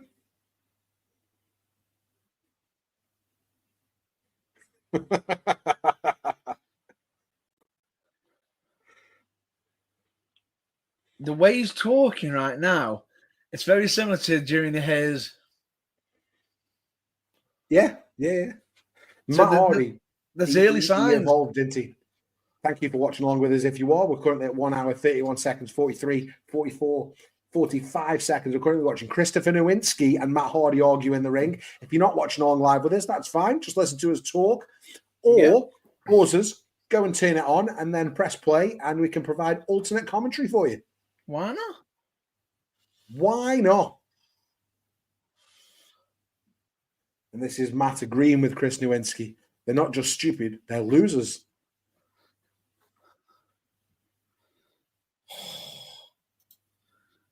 Cheap heat. Yeah. The Knicks suck. You want to see the Yankees.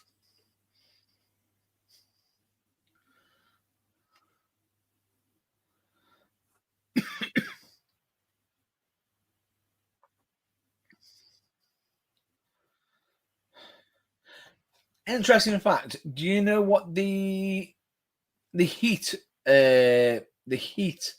match was? No, I'd love to know what the Heat match was. The Heat match was the Un-Americans, Lance Storm and William Regal versus Goldust and the Hurricane. Nice. It lasted 3 minutes and 1 second. Have a guess who won? Oof. Go on, Tommy. The Un-Americans. The Un-Americans, yeah.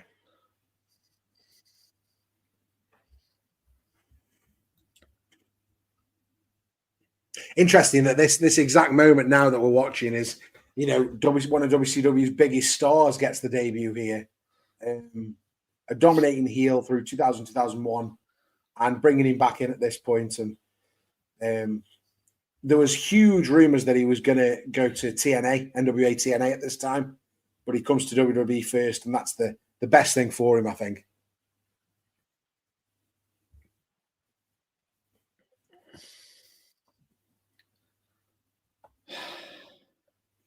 Here he comes. For me, this is pre Matt Steiner. Yeah. Pre-Steiner Matt.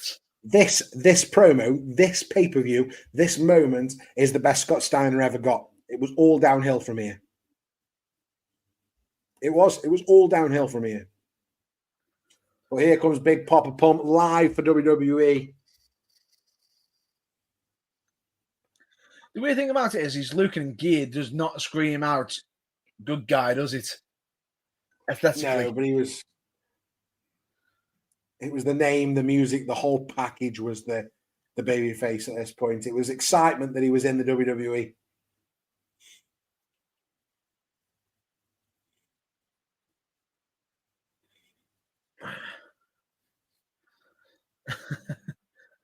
The man who soaking it all in. The man who originally invented Suplex City. Yeah, and the Frankensteiner. Here he comes, Big Papa Pump.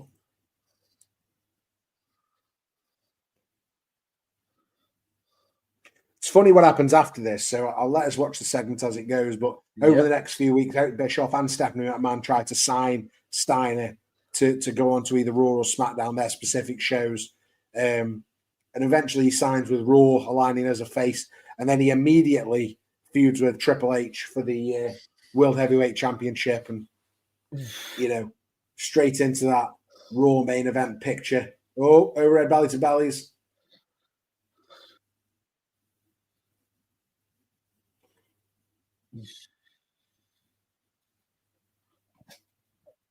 Oof. Stiff shot to the back there. And he stays in WWE for the next year and a half, 2 years. By mid-2004, he's released, and he then does join Does that bring TNA any wrestlers. memories back? What? The stiff shot. That bring any memories back? Shots to the back, yeah, just a few. But it doesn't really last long for him. It's 6 months, and then he falls right down the card. Yeah. And he does suffer from what they call a dropped foot, which is what Carmella's been suffering from, and probably the reason she's decided to retire / been released. Yeah. But it obviously impacts his ability in terms of his in-ring work, just in terms of his movement, etc. But I think this is peak Steiner. I don't think he gets any better than this for him. Again, if you're watching along with us, the clock on the screen is where we are watching on Netflix, Peacock, DVD, wherever you're watching. We're currently 1 hour, 36 seconds, 1 hour, 36 minutes and 45, 46, 47 seconds in. And Scott Steiner got the mic. This goes to all my freaks in New York City. Big papa pump, there's a hookup. Hello.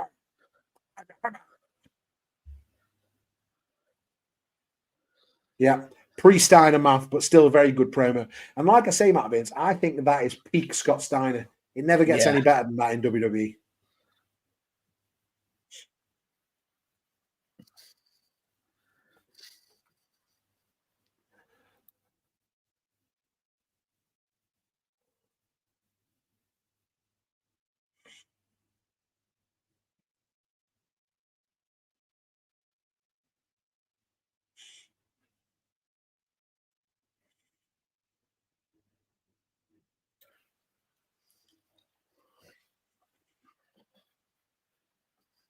Scott Steiner does not skip arm day.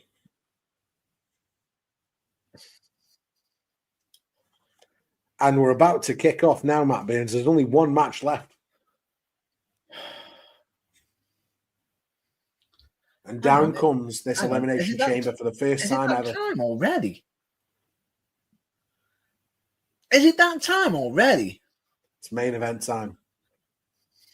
We do get a promo first, though, where Eric Bischoff comes out and talks about his, inverted commas, creation, where he talks about the Elimination Chamber. And he gets, we're going to watch it in a second, but he gets a lead pipe stuck in the metal grate. It's quite funny to watch, actually, so I'm looking forward to that. Yeah, but I'm just going to point this out. I want you to say, who invented that match? Well, according to kayfabe, it was, and we know this, Eric Bischoff. According to the Kafabi.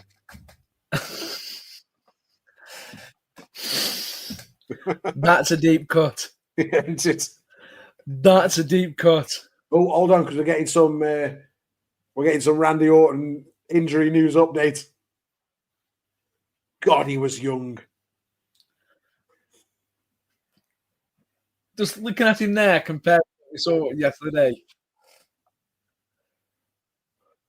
God, imagine if he saw himself now. Actually, correction. I say yesterday. I'll say early hours this morning. Yeah. For us, absolutely. So different. Get well, Randy at WWE.com. I wonder if that's still an open email. Anyone who's watching this, send your get well emails to Randy Orton at getwellrandy@WWE.com. No. Don't send him now. Wait till he gets injured again and then send him.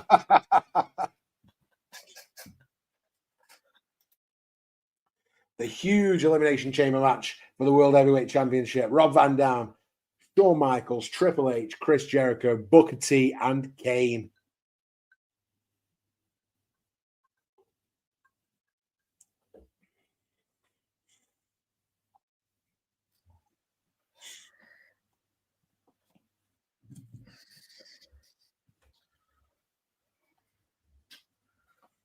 Say the truth. 10 tons of solid steel. Say the truth. Although I love these pre-match videos. Yeah. 36 feet. And obviously we've got the new reimagined version of the Chamber now. But this is the original, tough as nails, hurts to land Elimination Which Chamber. one do you think is better? To look at, I think the new one's better. I think it's smarter. I think it's certainly a better product. Safer. But safer, certainly. But I do like the fact that this version of the Elimination Chamber is legitimately stiff. It's gritty. Yeah. It hurts. That's what I like about it. You know when someone gets thrown over that top rope and they land on that metal, just you just see that cold dread of pain go through them. And props to these individuals for putting themselves through this. Yeah, 1,000%. And every other competitor who was in this version of the Elimination Chamber. Well, it was basically these 6 plus Goldberg, I think. Might have been, yeah. There might have been a few more over seen the it. years. I've seen it. I just remember, maybe. I can't remember when they swapped the chamber out, but there was probably loads more than that. But I only ever remember the first two, which was this one. And then in about 12 months, they do another one with Goldberg, Randy Orton. Yeah. Well, they had the Extreme one, didn't they? Oh, God, yeah. With the Big Show and CM Punk. Then you also got the one Hardcore that Holly. You also got the one that Shawn Michaels wasn't in, but he was in. From where he hid. And it's not just that, is it? You know, eventually we get to the point where we have the New Year's Revolution one that John Cena won, where Edge cashes in the first ever Money in the Bank briefcase. You know, the Elimination Chamber is a truly iconic piece of kit. With the original, the difference is with the new one, there's one thing that you can't do in the new one that Shawn Michaels did in the original version of it. Go on. How he sneaked into the Elimination Chamber under the grid. Yeah. Triple H getting ready. No beard. Looks weird. It's like he's inverted his hair from beard to head. If I'm not mistaken, I believe this was I was going to take a guess because with Gavin. Isn't this Gavin's favorite wrestler? Triple H, yeah, 1000%. Definitely.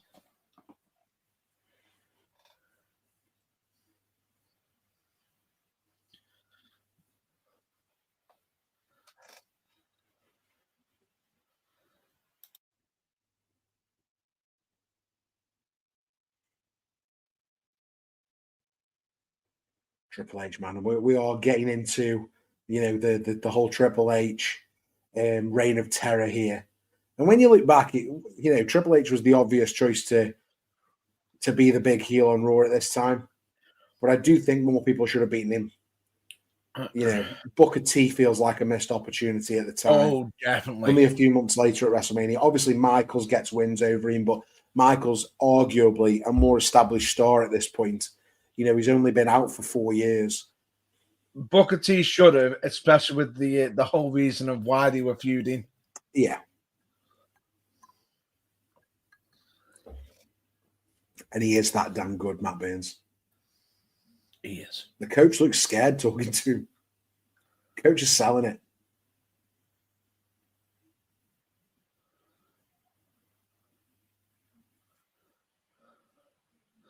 That's a good line. Yeah, absolutely. And here comes Eazy-E. I'm better than that. Oh, I love Eric Bischoff. A very underrated character, in my opinion. Oh, he was.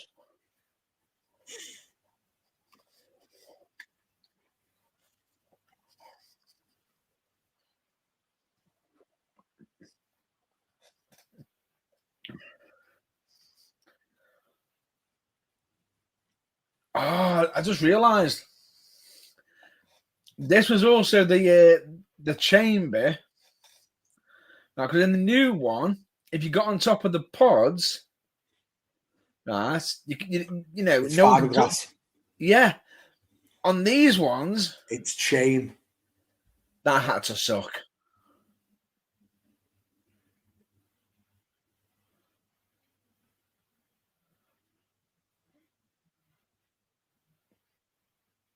I'm waiting for that moment.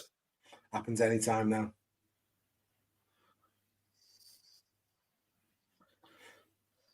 But if you see there, he's already ripped all the grate up. Also, can you see the post in the pod? You've also got it. You've got a bit of a gap now on the new one, where that one you haven't. You've actually got to get in the ring instead of going. Yeah. Yeah, it's very tight, isn't it, between the pod and the... That one seems a bit more spacious than that in the original, where... I think it's because we squared it off. It might seem like more room, but... I mean, we saw it last night. The guys had enough room in there to be able to... No. I mean, you got more width, but less depth. If that makes any sense. Yeah, it's because it's square. The whole chamber Yeah. now is more square.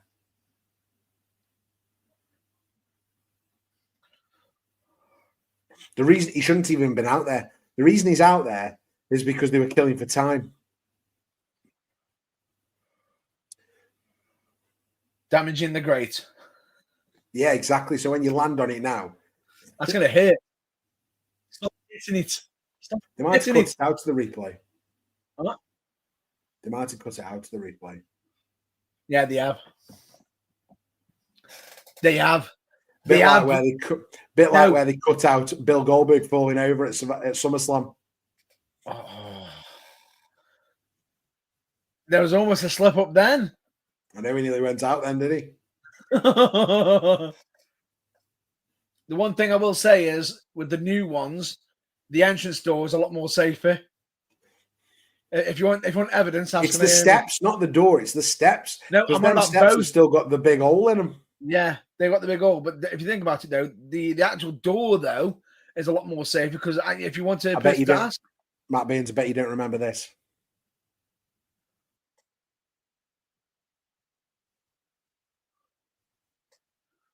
Live from WWF The World in New York City. Saliva. Yeah.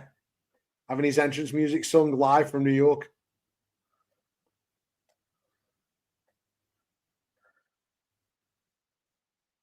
Was this one of his rare songs that he had a bit?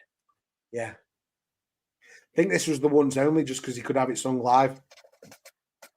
Can you blame him, though? No, absolutely not.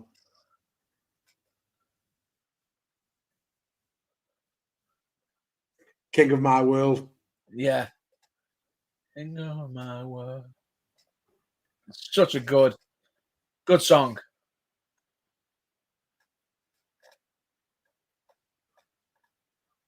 Jericho in the ring. One half of the Raw Tag Team Champions at this time. We've got another comment in from Gav.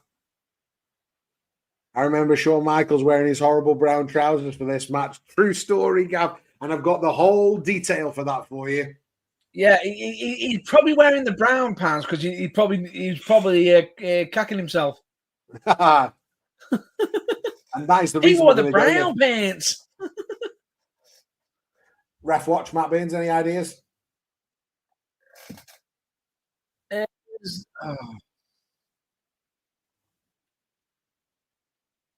It's the WCW one as well.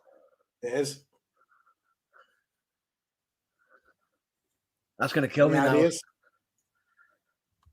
That's going to kill me now. That is because he's the one I used to hate. I'll tell you. I'll put you out your misery. It's Nick Patrick. That one is.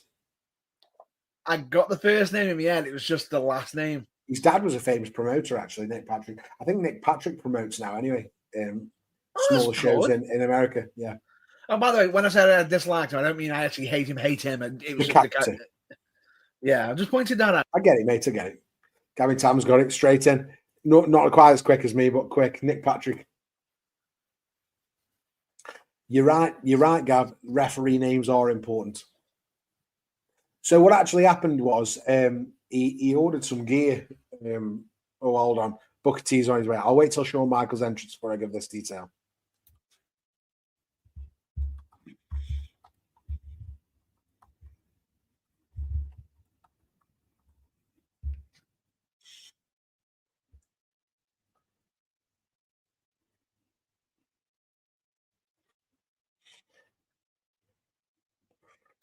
An individual who is a record setter by being in the Hall of Fame multiple times and is such a iconic individual. The five-time WCW champion. At this time. He's more than that now, isn't he? Oh, yeah. I think he held the world title on SmackDown twice, maybe 3 times. At least a 7-time world champion by the time he'd finished. And I was glad he was able to hold to tight for the whole, I'll do it on Shawn Michaels' entrance, for the whole horrible brown trousers story. Did he lose a bet or something? Here comes the big red machine in what I like to refer to as his red belt attire. Yeah, he's down. He's hoping for his Canaanites. Oh, the Canaanites. That was the previous gear, actually. That was still the previous gear. That was through the invasion, wasn't it? Yeah, the Canaanites. Just after. That's a man.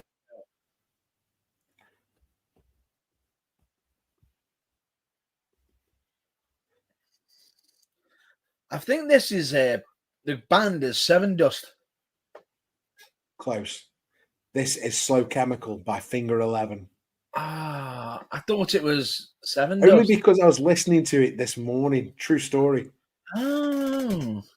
Well, Finger 11, is it? Finger 11. Slow Chemical by Finger 11.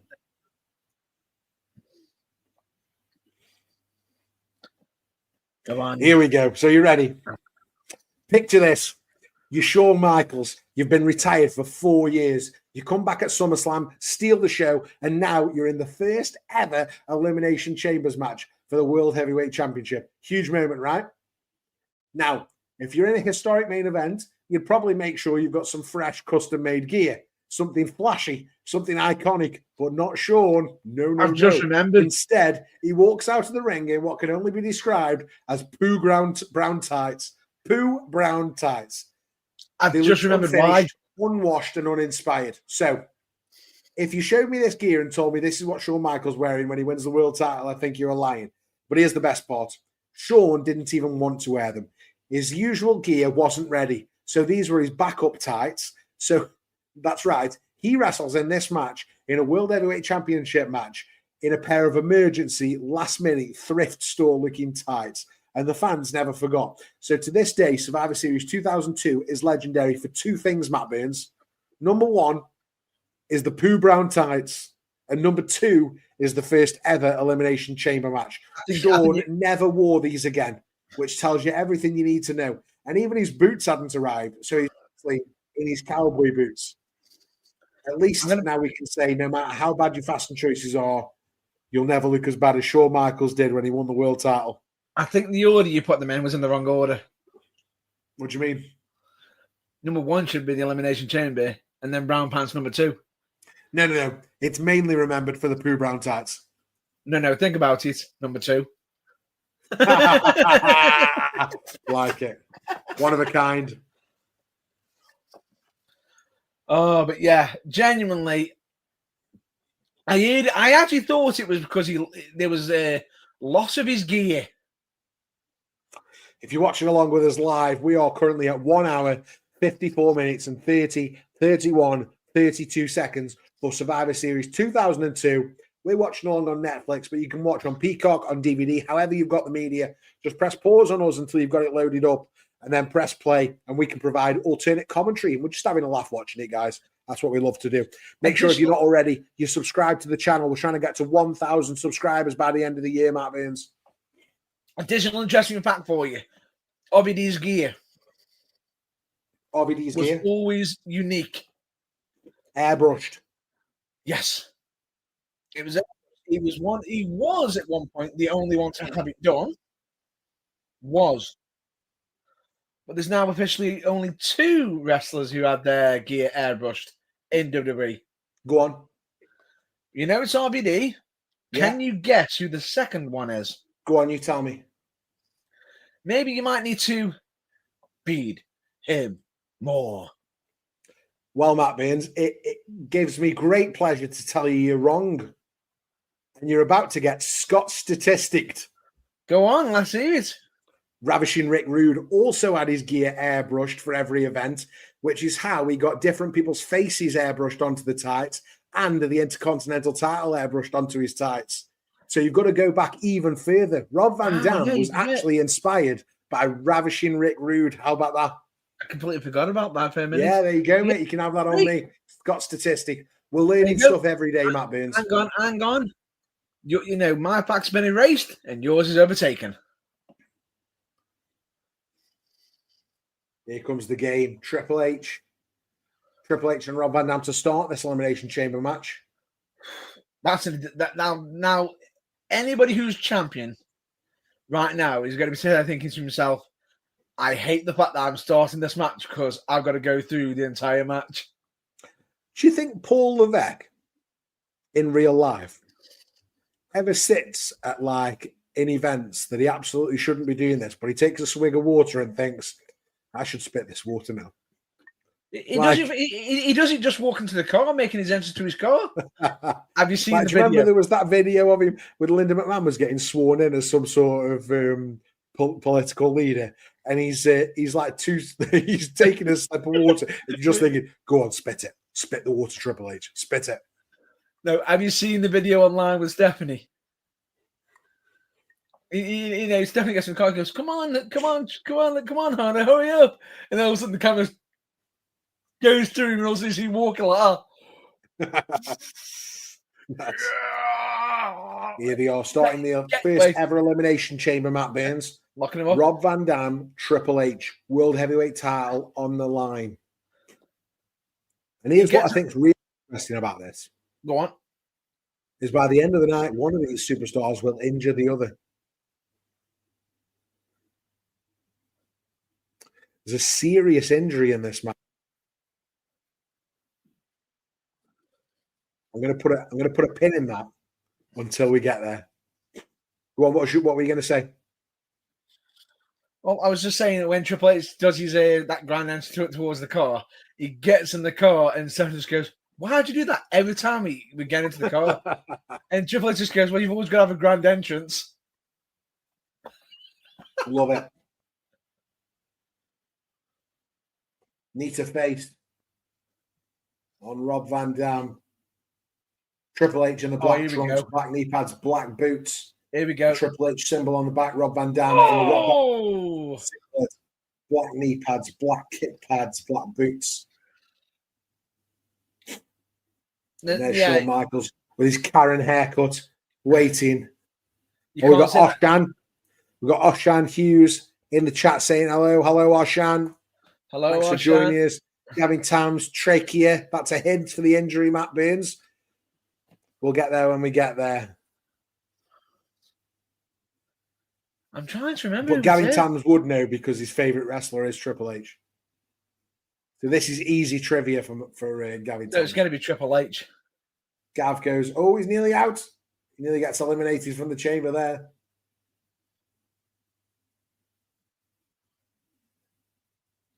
Rob Van Dam. Big talent there from RVD. As we approach the 2-hour mark of Survivor Series 2002, if you're watching along with us, again, I'll say it, get your thoughts in the chat. If you're watching along with us, we're currently Survivor Series 2002. Me and Matt Burns, we're watching on Netflix, but you can be watching DVD, Peacock, or however you consume your wrestling. We're currently at 1 hour, 59 minutes, and 41, 42, 43 seconds, and enjoying every minute.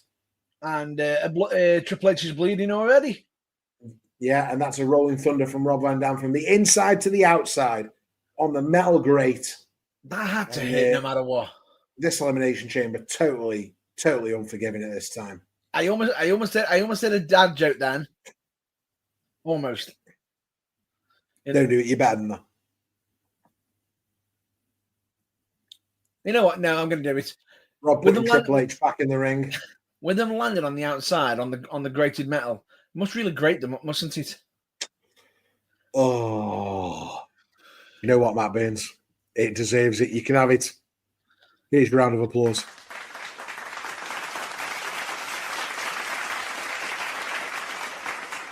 Here we go. There. Because that didn't Jericho happen. Getting involved. That can't happen in the new one. No, because of the roof. He best be wearing a cup.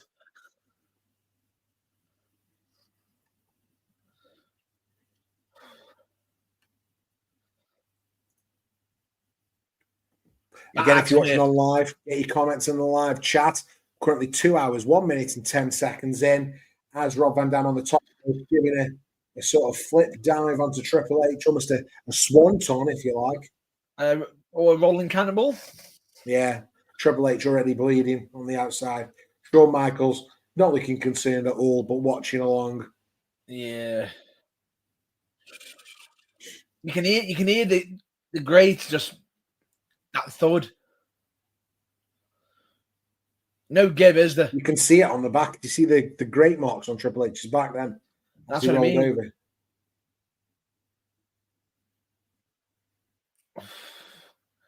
He was always the one to do the first. You can tell, can't you, the guys that we know who are Triple H fans, because they emulate a lot of his style. So Gary Tams is one. Obviously, Dave Delvecchio, another. Huge Triple H fans that we know personally. I do a little bit. I just borrow a little bit, just the water. What? And here comes the first ever entrant from a pod in an Elimination Chamber match.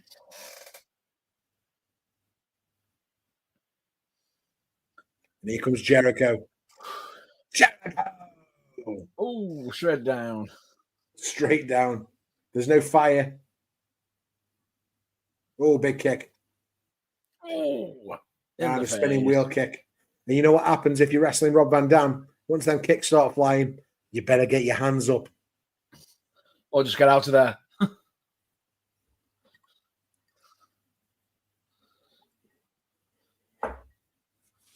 I've drunk quite a lot of Southern Comfort tonight, Matt Burns. Don't know about you.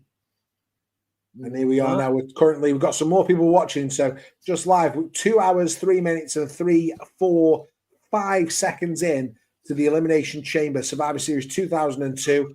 If you're watching along live with us, we're watching on Netflix, but however you consume your professional wrestling, get it on and we'll watch it together. We're providing alternate commentary as Rob Van Dam goes to the top rope and tries to jump on Jericho, but Spider-Man's onto the chamber. And first one to do it. A crossbody back. Well, I mean, you could say that about a lot of things. First ever punch thrown in the Elimination Chamber. That's what I mean. There's a lot of firsts in this match. There is. First ever Elimination Chamber referee, Matt Burns. What's his name? It's Ref Watch. Earl Hebner. No, that's Dave Hebner. No, it is Earl Hebner. I'm just kidding. Earl Hebner.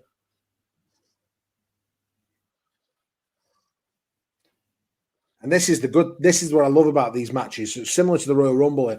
At this point now, you've got a temporary 2-on-1 match where you've got 2 heels, 1 babyface. And you've got a babyface who's in peril. Exactly.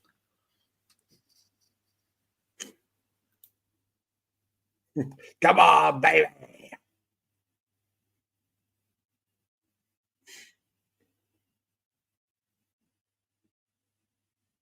Bear with me, Matt Burns. I'm just going to refresh my snacks. No worries. Triple H with the high knee. RVD and Jericho with the running sense on. Some great teamwork there. It's just interesting, the fact that this match originated at Survivor Series. But, and it was always at Survivor Series, if I'm not mistaken, that they did this sort of match for a bit. But then eventually it became its own pay-per-view and sort of built up on it and then ended up moving to its own date, if I'm not mistaken. Yeah, and I think the original was that the Survivor Series was seen as a replacement for the traditional Survivor Series elimination tag. Something a bit more in line with where the industry was going. But, I mean, actually, the Survivor Series elimination tag's good as long as you do it properly. And now we've replaced it with War Games. But Elimination Chamber absolutely deserved its own event by the end. Yeah. But interesting fact. The Elimination Chamber name. Can you name the country that doesn't allow that name? Ooh, Elimination Chamber. And what it's called instead? I have no idea. Go on, fill me in. I'm honestly not sure. Germany. Is that due to like the Nazi connotations? Yeah. What's it called there then? No Escape. No Escape, it's called. So as you can imagine, definitely different.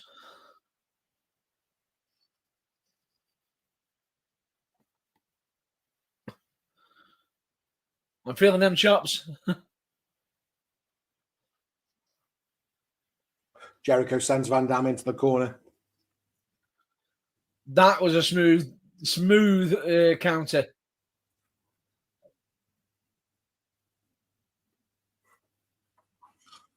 Definitely a smooth counter that was for RVD.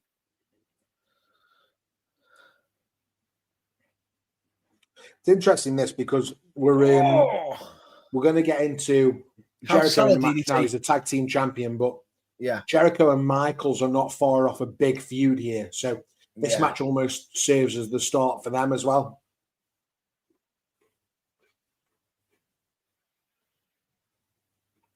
Here comes Booker, who's going to himself be in a massive feud come WrestleMania in about 4 months. Yeah. With Triple H. Against Triple H, yeah.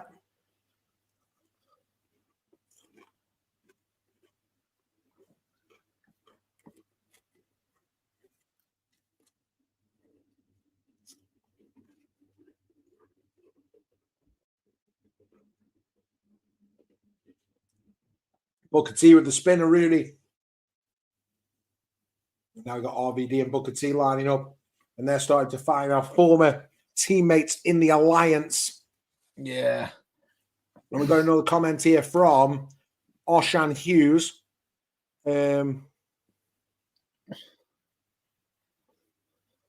Watching your favorite Elimination Chamber last night. Well, the Elimination Chamber last night was phenomenal, wasn't it, Matt Burns? We talked about that a little earlier, you know, the John Cena turn, the Randy Orton return, the Jade Cargill return, the Sami Zayn and Kevin Owens match. What was your highlight of the night, Matt Burns? I can't take away from the Kevin Owens and Sami Zayn match because they were absolutely brutal and barbaric with each other. But it would be hard to remiss that men's Elimination Chamber match. None of that was my favorite moment. My favorite moment was when Cody Rhodes told The Rock to fuck you. No, I was about to say leading up to it. That did. And my kids were not expecting it. Yeah. My kids thought that was the best thing ever. Cody Rhodes is a hero. And then John Cena made them both cry. I saw a picture of where it says, it's like it's on a phone at the top. It says a message from Dad. Why are you crying? And all you see is pictures of John Cena, turning on Cody Rhodes. I saw a meme of John Cena, do you want to do this? Make a wish. And he just drops a mic in front of him. This is it. This is it. Matt Burns, this is the broken trachea. Yeah. I know what you're on about. I'm sure Gavin Tams is ready for this. Triple H's broken trachea happens right now. He's just not far enough out for him. But, I mean, how do you practice this? You don't, do you? You don't. Rob Van Dam. And boom, knee over the throat, and Triple H knows it straight away. Yeah, that had to hurt.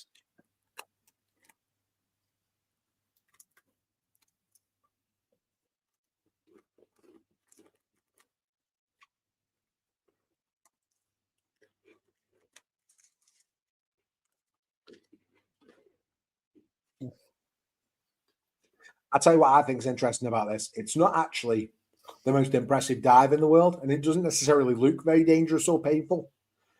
But often the ones that don't look that bad are the ones that really hurt you. Yeah. That you can see Triple H literally doing that. How he manages to do the rest of the night, I'll never know. Booker T eliminates Rob Van Dam before Kane and Shawn Michaels even get in the ring. Hang on. You're saying that about Triple H? The man who completed a match with a torn quad.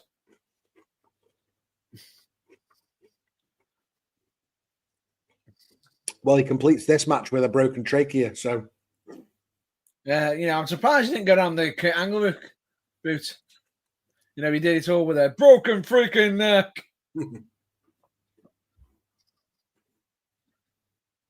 Or a broken trachea.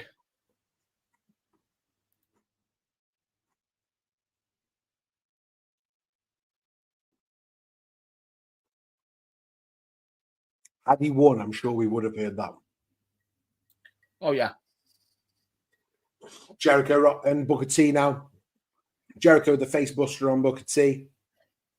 We've got Jericho, Booker T, Triple H legal in the match. We've got Kane and Shawn Michaels still in pods. We've got Rob Van Dam been eliminated, and Booker T hits the Alabama Slammer on Jericho, center of the ring. Both men go down. Would you say Alabama Slammer, or would you say it was more of a spine buster? Watch your back, Matt Burns. That was an Alabama Slammer. Might not be called that there, but it is. It's over his shoulder, not over his head. It's the same thing. No, it's not the same. Shoulder, spine buster. Over the head is... Because he's that damn good. True story. Hope you Canaanites are ready, because here comes the big red machine. At 2 hours, 12 minutes, and 32 seconds of Survivor Series 2002, Kane enters the match. Kane, right hands to Booker T, Chris Jericho, firing off. And this is the sort of match that Kane could have easily won, you know. Come off that Intercontinental title run. The titles had been unified with the world title that Triple H has got. And I was disappointed at this point that they got rid of the Intercontinental title, actually. They did, didn't they? Not too disappointed that they got rid of the hardcore title, but certainly disappointed that the Intercontinental title had gone. They did, didn't they? But it wasn't permanently gone, was it? I'm just trying to remember. Did they do it? It comes back at Bad Blood next year. Christian wins it in a Battle Royal. But yeah, for now it's gone. They've combined it with the World Heavyweight title. So there's one singles title on Raw at this point, and this is it.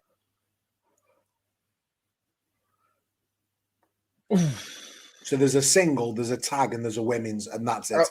I will say that Perspex was just ow. Just face first. You wouldn't want to hit it. And look at Triple H now. He's selling like a boss. I don't think he's selling as much as he's legit hurt. Yeah, exactly. That's what I mean. Triple H goes down. Get some rest. Jim Ross reminded us that it's every man for himself as I fill up my Southern Comfort and lemonade. Other alcoholic beverages are available. And there's, you know, where the Burning Truth is not sponsored by them either. Although we will take sponsors if anybody's interested.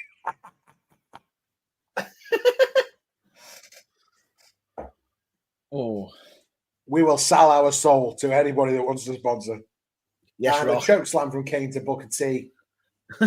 Yes, Rock. We will sell our souls. We will. That was my favorite meme of last week. The Rock wants Cody's soul, but where will he put his adrenaline? Adrenaline in my soul. Oh my God, it's Cody Rhodes. Jericho eliminates Booker T at 2 hours, 14 minutes. We're now 2 hours, 15 minutes and 3. Did he also 5 seconds eliminate into Survivor Series 2002? Yeah. So he's got 2 eliminations there. No, Booker T eliminated RVD. Or was it Booker T? Yeah. So now we've got Kane, Jericho, Triple H in the ring. Michael still to come out of the pod. Triple H seriously injured at this point and cannot compete. So Kane and Jericho are just sort of covering for him. Do you know who the first ever winner of this match that wasn't originally scheduled in for a version of this match? For the actual match it was meant to be based on. I don't know what you're talking about. There's one wrestler who competed in the elimination twice on the same night. Not a clue. Because they lost the first one and then won the second one. Matt Baines just put us out of a misery. Edge. Because because he went into the first Elimination Chamber as the champion, got rolled up in the first, got the first eliminated, so they were guaranteed a new champion. And then when it came to the second one, because Kofi was meant to be in it, took out Kofi and took his spot. Owen won the other title. Yes.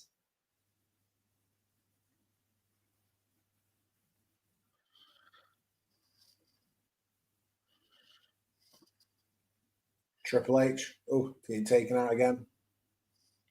Being brave. Kane about to throw him off the top rope, and he does. Triple H down off that top rope by Kane. Kane, Triple H, and Jericho all in the ring now, just waiting for that last entrance. HBK, the Heartbreak Kid, Shawn Michaels. Well, I bet the question is, does Shawn know that Triple H is injured? Oh, maybe. I'm sure somebody's feeding him information. If they aren't, he's got to be reading Triple H's body language.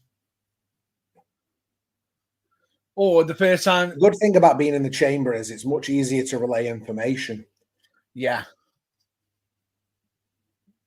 And here comes Shawn. Here he comes with his mum bob, his Karen haircut, and his brown tights, his emergency tights. And cowboy boots. Cowboy boots.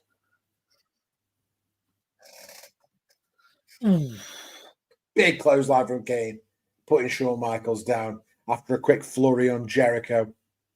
Again, if you're watching along at home, alternative commentary here on Survivor Series 2002, the first ever Elimination Chamber match we're currently watching. But Jericho, Shawn Michaels, Kane, and Triple H all in the ring. We are currently at 2 hours, 18 minutes, and 12, 13, 14 seconds, as Gavin Tam says, because we're just that damn good. And I'm starring that chat. That is chat of the night so far. What, because he's that damn good? Because we're that damn good. I'm claiming it for us. Okay. I'm surprised you didn't turn around and say that, you're referring to yourself, but okay, that's fine. I'll take that. Putting myself over. Kane got Jericho up for a choke bomb. You don't see many choke bombs anymore. Ooh. Get Shawn for that choke slam. Ooh.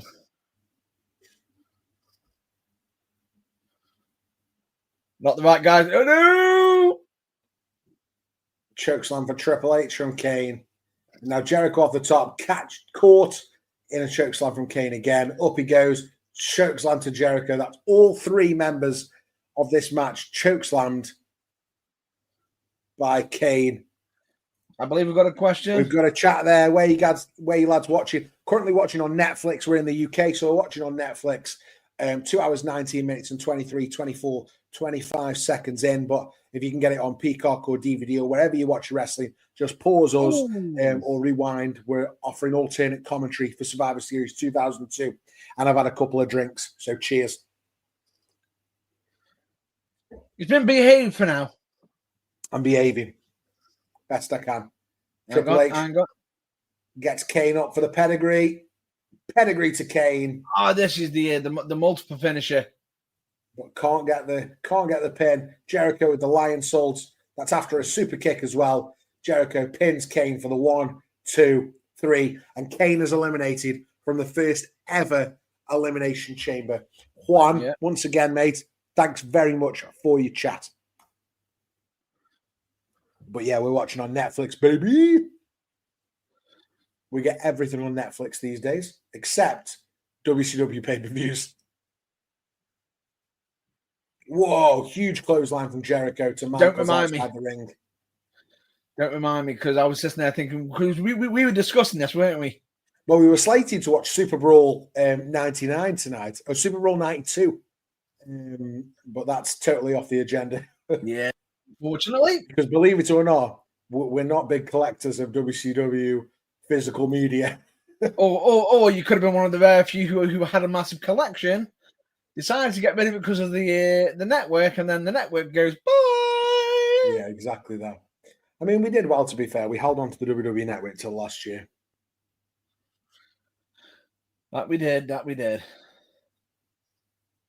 But I do wonder when I do feel like it is going to eventually transition into it. eventually, hopefully, maybe. But here we go. Big news, mate. A certain White Tiger's at home. His missus is having contractions, so you never know. Might happen tonight. Might have a baby White Tiger too. The White Tiger 3 might be born tonight. The Tiger Unleashed. We've got Triple H. We've got Jericho. We've got Michaels.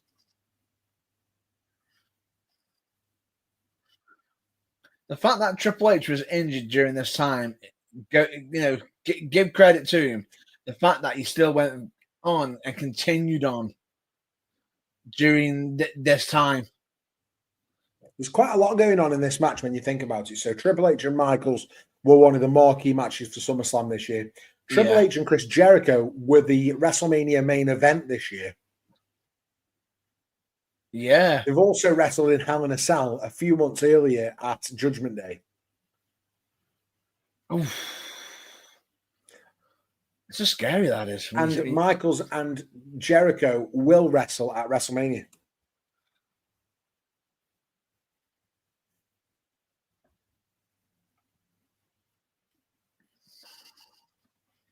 But anyway, here we go.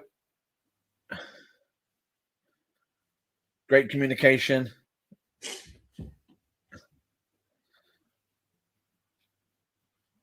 There's nothing you want more than to get Michaels out of this match. Yeah.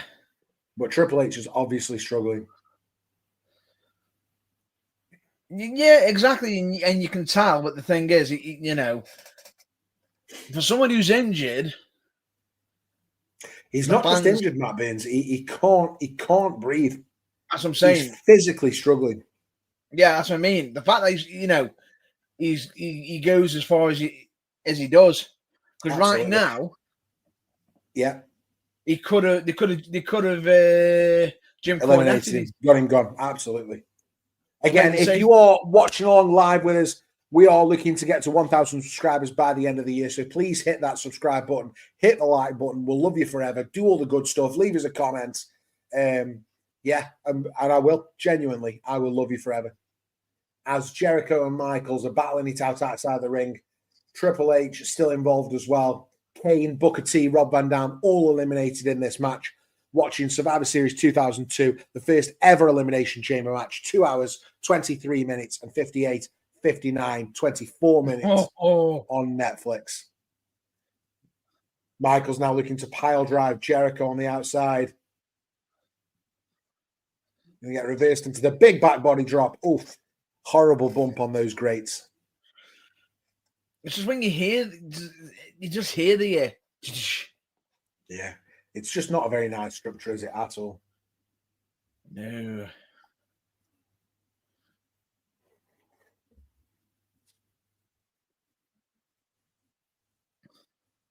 I'm breathing hard. Michaels and Triple H in the ring. Duck, forearm, and here comes the kip up from Michaels. It's coming. 2 feet. Whoop. Oh, and he's still got it, baby. All these years later. Yeah. Oh, but a face buster by Jericho. Jericho going for the lion salt. Gets the lion salt.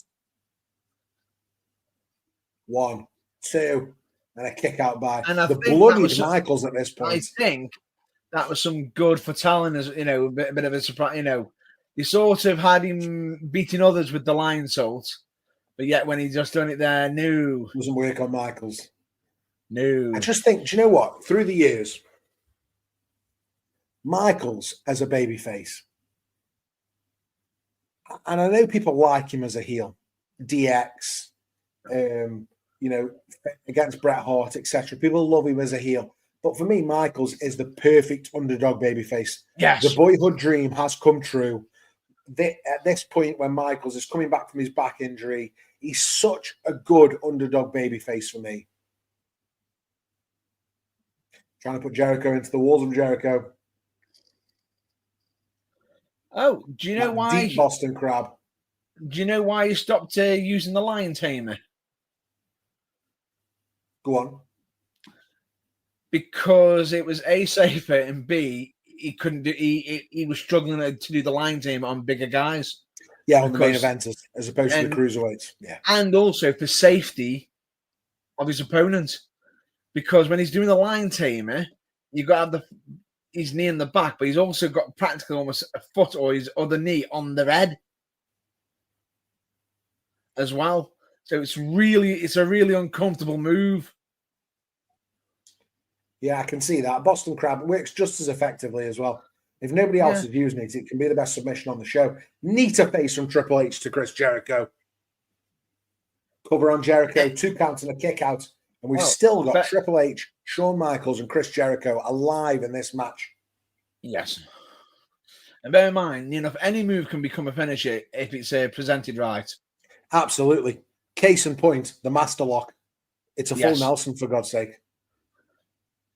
I remember when Paul Heyman put his thoughts onto it, and he turned around and he said, someone said to him, you couldn't get the bear hug. Balls of Jericho on Triple H.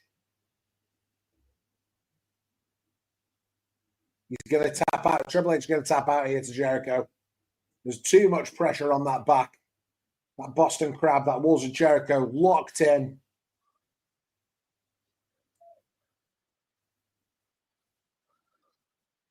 Triple H trying to get to the ropes. Jericho pulls him back to the center, but as he does, super kick from Michaels into the pin.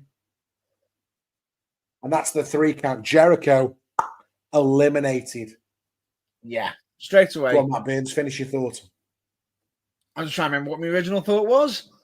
Wasn't as important as that Sweet Chin Music. No, it wasn't. And now we're down to Shawn and Triple H. Shawn wearing a crimson mask. Triple H bloodied. And injured. Both of these guys bloodied. Triple H suffering from a broken trachea. That's his throat pipe. Oh, that was it. Just remembered.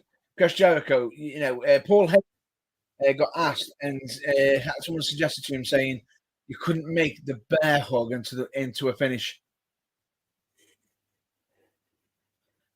And he turns around and he just goes, "Really?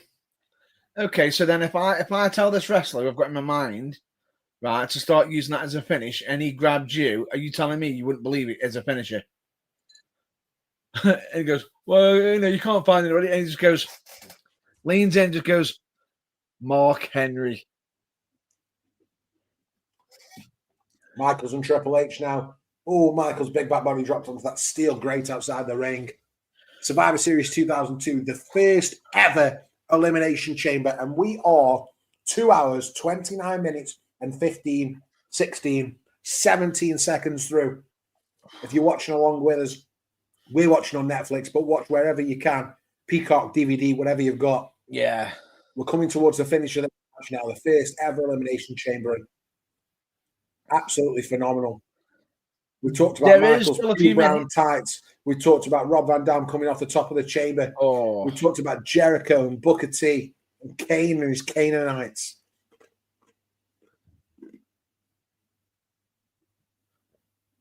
And now we've got Michaels onto that grate and catapult into that Perspex glass and through the glass. Now, I remember somebody saying to me, "Well, that could never work." The catapult. Yes, it does. I mean, it worked all right there, doesn't it? Catapult through that Perspex on Michaels into that pod. And Michael's a bloody mess. Yeah. Triple H is a bloody mess, and who knows what's going to happen next? Now, what I'm on about is they said that's not believable, that you could legitimately do that. I mean, he just did. So he did. And the fact is, unless you've actually had it done to you or done it yourself, you don't know. Believe me, that can catapult you. Talking from experience. And again, we've got this underdog, Shawn Michaels. 4 years off with a devastating broken back and that injury. Beats Triple H at SummerSlam, but then gets hit in the back with that sledgehammer. Is announced for the Elimination Chamber match.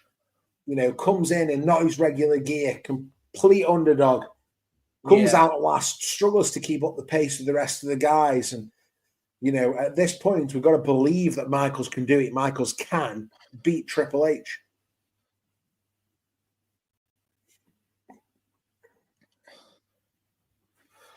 Here we go. Based on this match and this match alone, Matt Burns, can you see why it was used so often? Why it's become a staple in a yearly match? Yes. Yes. This is a great way to, especially with it being a Survivor Series as well. It was a good way, titles could change hands and, certain things could happen. Until the only thing is, with where it's moved to now, it's moved to sort of like the final stop before WrestleMania. Well, I think it's back to that this year. I don't think it has been over the last few years, but certainly as Michaels and Triple H are trading blows here, certainly has become again this year. And I'm here for it, to be fair, because I do think WrestleMania does need that final stop after the Rumble. No, it does. And Roadblock certainly wasn't it. Or what was the one? Fastlane. Roadblock, Fastlane, and a few others. Yeah. The point being is, I'm not against the idea of it being there. It's just it does make you wonder what are the odds of a new champion being crowned. But yeah, I think it as the number one contendership match. You have to go through the chamber to get to the champion. I like that. Bingo, you've just nailed it. But I do think we missed something there where, for example, when Cena got through the chamber as the champion and then Edge cashed in, those days of the match being brutal, a brutal championship match, and then, the champion's got to go through hell to retain. I do sometimes miss that. And I think that was at an event. New Year's Revolution. I was just about to say, was that also the first time the Elimination Chamber wasn't on Survivor Series or Elimination Chamber? Probably. There was no Elimination Chamber pay-per-view then, so it was just, it had just been at Survivor Series for a couple of years. I think that's New Year's Revolution 2005. And it was the only one, was it? 2005 maybe. Where's Shawn going now? He's on the top rope. He's looking at the top of that pod. We've already had Rob Van Dam come off there and cause major injury. And now Shawn goes up there for the elbow and boom.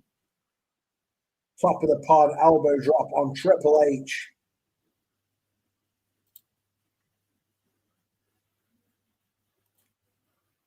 And now we just need to know if Shawn Michaels, can he capitalize?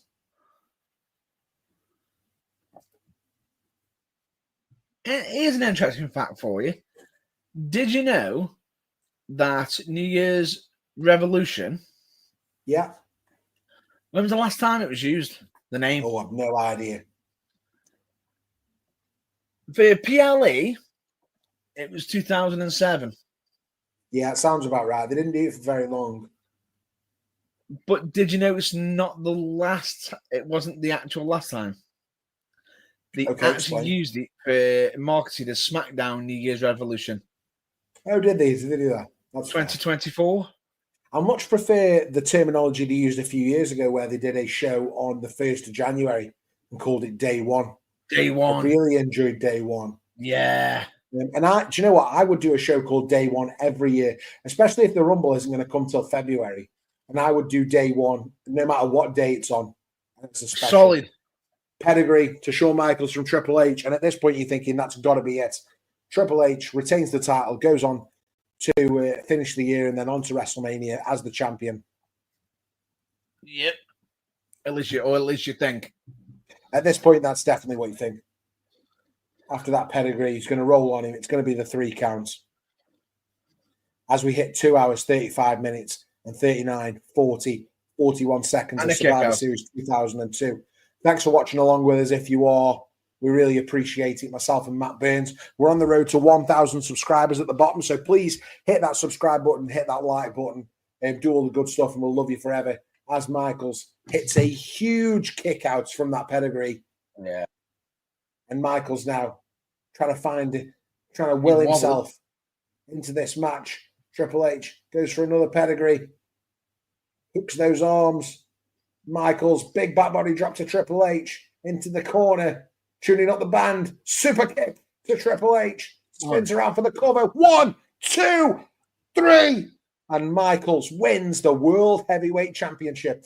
And this is an interesting moment, Matt Baines, because that is now a WWE Championship, right? The World Heavyweight Championship. Yep. But it does mark the only time that Michaels holds what historically is the WCW Championship. Yes. The big gold around Michaels' waist. We get the confetti from the first Elimination Chamber, and we get Shawn Michaels as champion for the first time since 1998. 4.5 years on from losing the title to Stone Cold Steve Austin at WrestleMania 14, we get Shawn Michaels as the champion at Survivor Series. So good. So good. So in the blue brown talented. tights. So, yeah, just to recap that, I suppose we get, the brutal Elimination Chamber, the structure totally not what it became, but in this iteration, really, really painful. We get Rob Van Dam he did crush Triple H's throat, injuring his trachea with that 5-star frog splash off the top of the pod.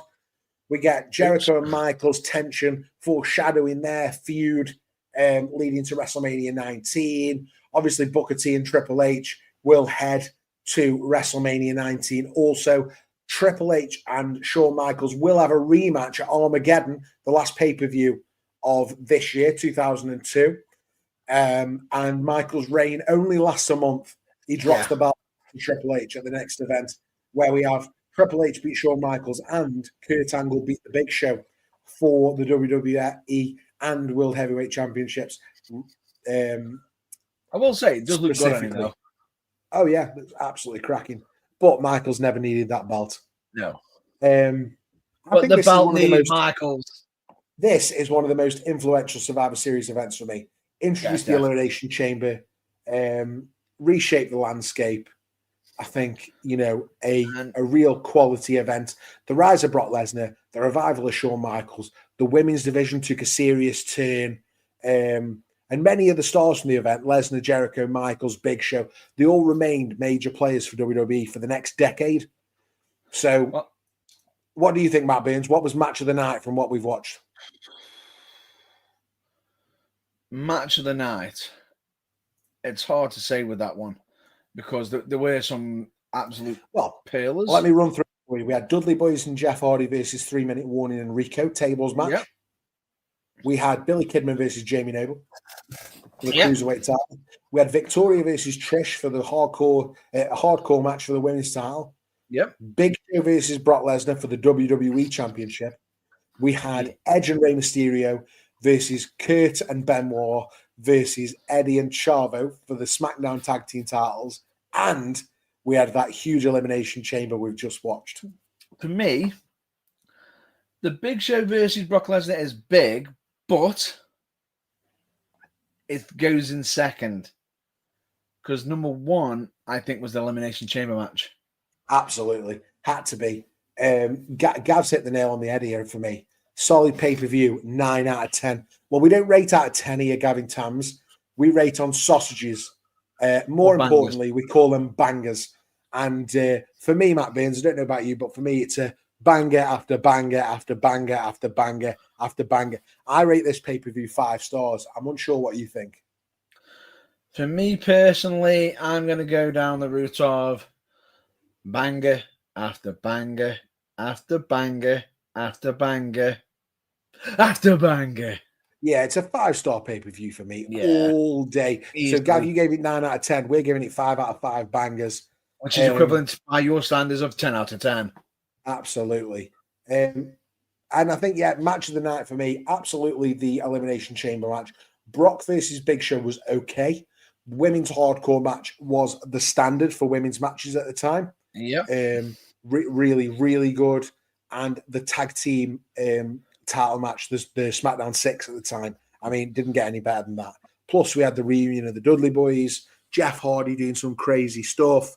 Yeah, for me, I mean, happy with the whole thing. So, additionally, the card was well balanced as yeah, well. absolutely. It Gave was us loads well of balanced. good stuff. So I don't know straight about away, you, Matt Burns, but I think you should take us home. well, before we get there, would you like some information? Go on. The interesting thing is, it says on here, right? Do you know the actual times of each individual's elimination? Go on. RVD was at 13:37. Yeah. T 17:40. Yeah.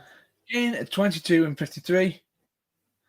And then Jericho at 30:43. And then literally about 9 minutes later, Shawn pinning Triple H. So it's a 40-minute match then.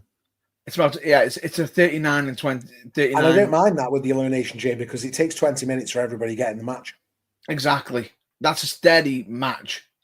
Yeah, really good. Really happy with that. I'm glad we watched it tonight. I'm glad we got to talk about it. And, you know, for me, subscribe to the channel. We're hoping to get to 1,000 subscribers by the end of the year. We're going to do lots and lots more of these watch-alongs, aren't we, Matt Burns? Next, I think we're going to do the WrestleMania from 1992 and the WrestleMania from 1999 coming in the next few weeks. Yes, I'd agree with that. So with that, that's a wrap up on our Survivor Series, 2002 watch along. What a night, what a match, and what a historic moment or event, more importantly. The first ever Elimination Chamber set the bar high, and Shawn Michaels' comeback win still gives me chills. So thanks for watching with us. Yeah, if you want more Burning Truth, keep the conversation going with us. You can find us on Twitter, Blue Sky, Instagram, Facebook, and of course, YouTube, where we're trying to get 1,000 subscribers for full episodes, reactions, exclusive content, interviews, and all that good stuff that we do, Matt Burns. That is correct. And we are on the road to 1,000 YouTube subscribers. If you haven't yet, why not? Why don't you just, drop kick that subscribe button and everything and, throw in some comments, help us hit this huge milestone. But of course, until next time, stay fired up, stay passionate, and remember, DFTBA, and in case you know what it means, don't forget to be awesome! Excelsior!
How to have fun anytime, anywhere. Step 1. Go to ChumbaCasino.com. ChumbaCasino.com. Got it. Step 2, collect your welcome bonus. Come to Papa welcome bonus. Step 3, play hundreds of casino-style games for free. That's a lot of games. All for free? Step 4, unleash your excitement. Chumba Casino has been delivering thrills for over a decade. So claim your free welcome bonus now and live the Chumba life. Visit ChumbaCasino.com.